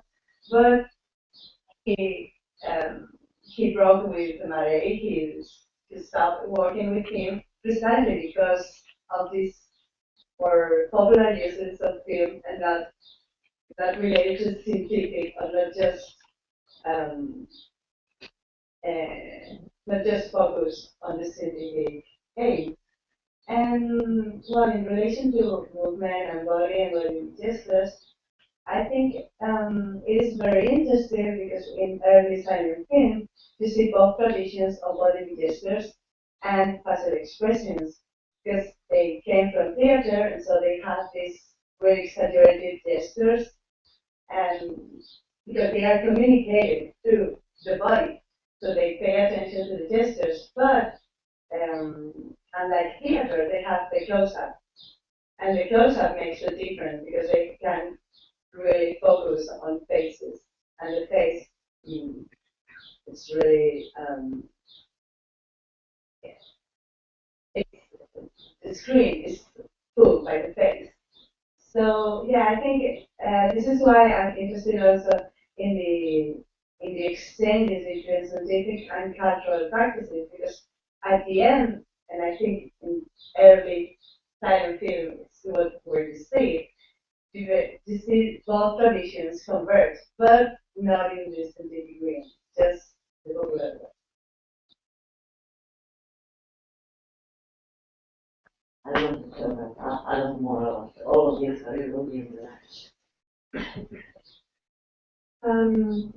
Yeah, thank you. I guess I want to continue this thought with you, Jaime. I wonder whether the concept of the inside is a hard one. I always wonder when you work with the concept how much work it needs to far. You know, like um, how likely is it that we'll be able to unsync it in the dichotomy, for example, that we know is inside and outside. And so when you were, I was thinking about for me the problem is always the problem of humanism. So I can't separate that out. That the perspectival approach, which continues to be taken up in phenomenology, is always assigned to a humanist perspective. Perspectival approach. Yeah, perspectival. And I think often about a very common experience if you have a child, which is that at a certain point when your child is still quite small, if they fall and you ask them where it hurts, they're likely, say they're outside, laying outside, they'll likely point to the ground and not to their body. So it's a particular moment where the child is taught to assign the pain to the body. And so lately I've been thinking a lot about our own role in assigning an insight. This is where it hurts. So I wonder, and I'm following you in everything, really. I think that, what you're saying is really interesting, but maybe this infra that you're talking about, or what you talk about, the metabody, I don't think there is something else. I think, and so in that sense, I wouldn't go for an inside in that. Anyway, that's just fine. Yeah, no, the issue of inside is more, sorry, in terms of when we think of how we are often, it's exactly what you said, the problem of rethinking things coming from a dualistic framework, where the inside is everything, and yet it's not the inside as we know. It's a new kind of thing. Neither here nor there. It's not in the categories that we know. It's in the motion. It's in the movement. That's what I do. I was mentioning the idea of an insight as something to start, as a starting point, like when we think of perception, starting from something we associate to an insight, but then we realize that for perception is out there, it's relations. So of course, I wasn't clever enough to introduce it as a kind of starting point to rethink, because I think we're very into like this external view. So we need a starting point to then expand it to everything. And perception and interiority is everything. But and everything that cannot be represented as a totality. So always. For me now the key has become an oxymoron. One last question, and then we talk, because I had lunch because you are waiting for us. So it has to be. We have a catering here. We have a catering, but you have to follow me because it is in the other side of the big large. Only a short question. There is a jump between photography and cinema, and Mary, changed this jumping verse is in the metaphor of the gun, of the photographic gun. This is like the weapon for reflection, and this is jump of perception. I mean, because it becomes an aggression to get the cinematic film. And now we reflect about the positions behind the camera and before the camera. And this is very necessary. I mean, in media reflection, what means the camera as a technical processing and what means the viewing of the camera. And this was processing is for us in this time. That's very necessary.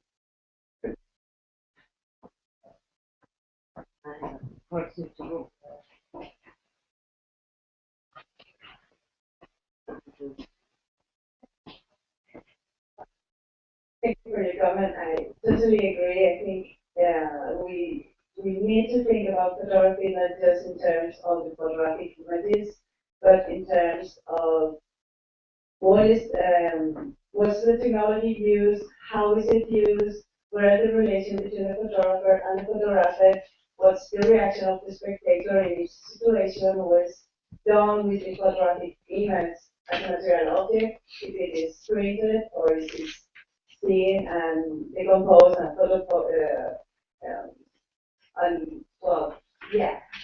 and change in the computer and the screen computer. I think all these uses are so important to the creation of the photograph as the resulting photographic images. And that was I was trying to stress that we cannot just know what's been doing if we don't analyze.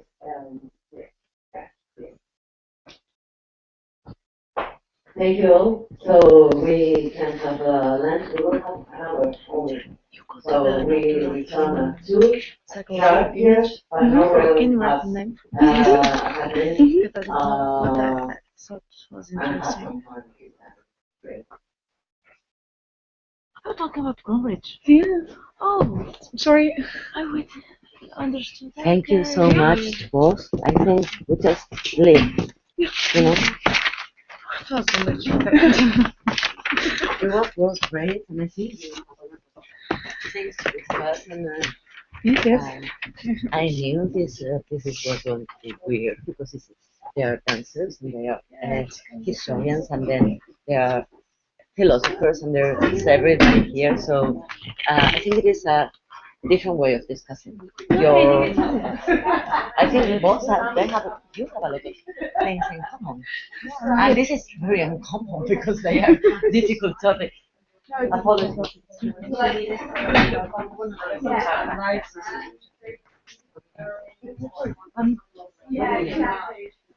Now,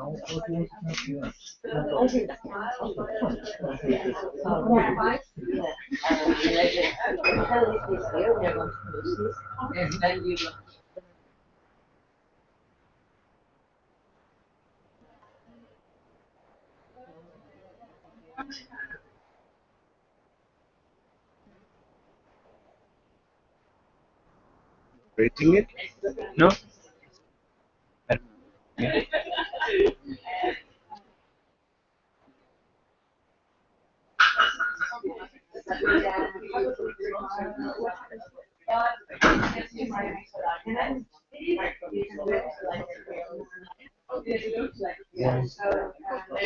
I need to do some tests, so why does the screen go up?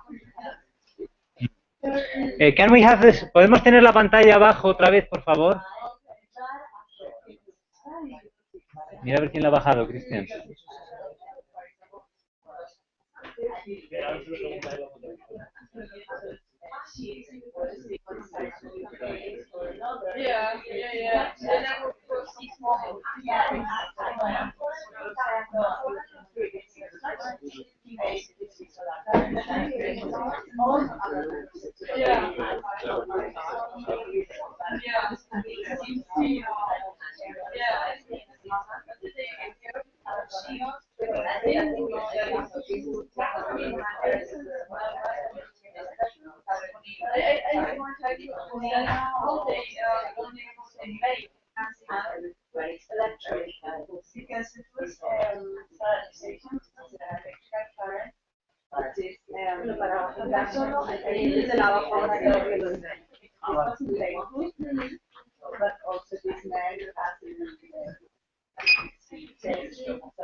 Quitando películas.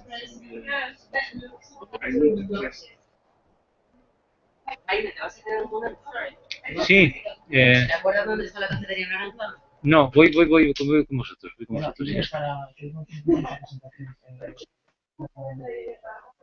I need to do some technical tests. I have a Macintosh and a film and I want to test this. The sandwiches. No, I don't know what is the device to reproduce. Let me set up and test it. But could we do it later? I better do it now to make sure. I have to close this to the other side, so this is the problem. I'm staying here. I No, I'm staying here. No, you are not, because I have to close. Oh. So this is what happens, that I have to be, if Yeah. you think that it would take long? Well, no, if you want to go to lunch now, then I don't go because I'm not going to close you. I'm going to bring you and to have some lunch, because it is very important for me that you have proper lunch. I will not present if the technical is not working, so I have to test it. You know? But you should have told me before. What? Oh, you knew that. It's in the abstract. I'm showing film. But I asked you to send me the materials in advance. Can't, so you have to. Can't. It's 50 gigabytes. Okay. But you should tell me. No, don't worry. It's not ¿Me a puedes problem. ayudar? It's just Es que resulta que él necesita. I'm just testing. You're testing, but with what? Because we are using this computer. Because this is connected to this computer. So if you want to use this, connect it to this. But we only have to use the cable and the audio cable. But yeah, but if they have to unplug this for you and then plug it for the other. I can't send you the film, it's 50 gigabytes. Y luego lo cambiamos.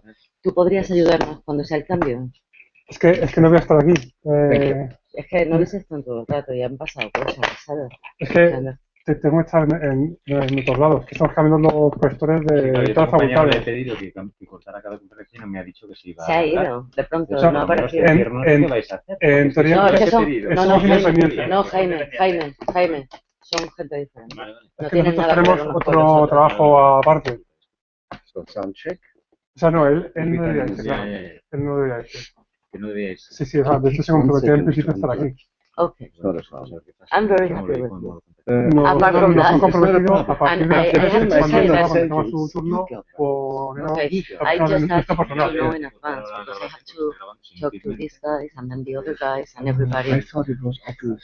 No. No, I mean it is not obvious to me. I mean you are going to use video, but for instance, Marcello told me I'm going to use video, but I'm going to do it through the internet, so I had to have the connection. So I assure that the connection was settled. So can I hear un sonido, por favor?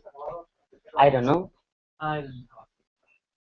It's run. No se oye el sonido ahora desde este ordenador.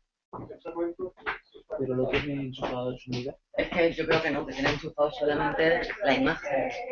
No será esto el sonido. No está en la corriente. Y tiene que conectarlo a sonido e imagen. Vale. Entonces el problema es que You have an adapter? Okay, the sound. I have everything, but I'm not hearing anything. Viene vuestro colega para hacerse cargo de la grabación. Sí, a las 3. A las 3. Le pido que venga un poquito antes. Pero el otro, claro, viene a las 2 en punto. Es cuando... Yo espero que sí, claro. Es que ya en esa parte. Ya, de verdad. No tengo palabras. No, y las que tienen son impronunciables, así que... Sí, porque vamos a probar un segundo. Saber quién tiene la prioridad. No existe... Para que se vayan a hacer otra cosa. Okay. Vale.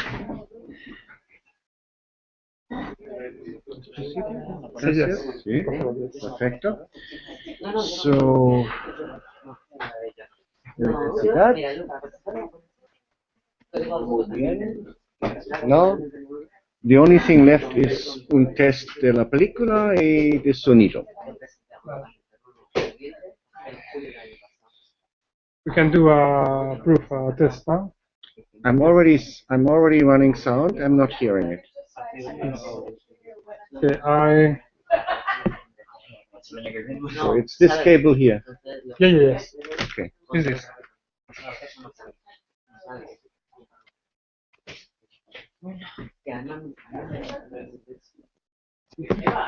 So yes, I'm not hearing it. La cafetería no está aquí.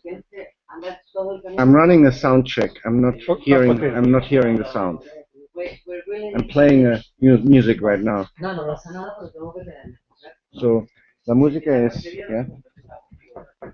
en acción. Testing 1, 2.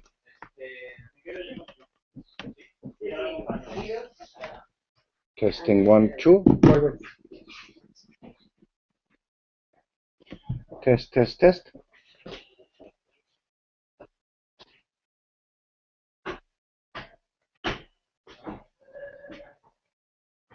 I thought you were going to dance.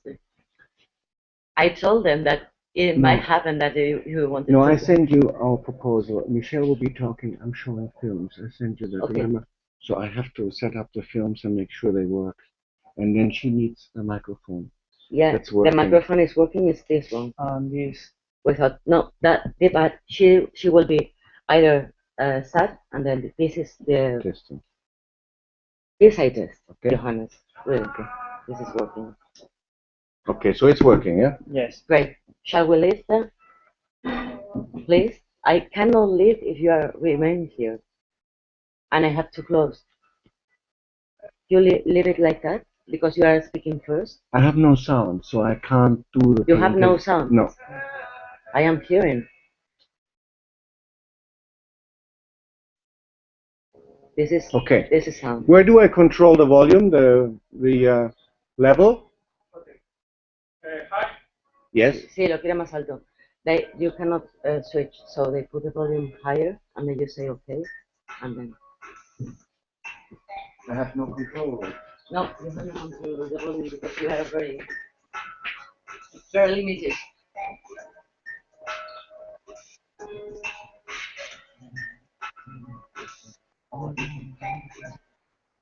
Sorry.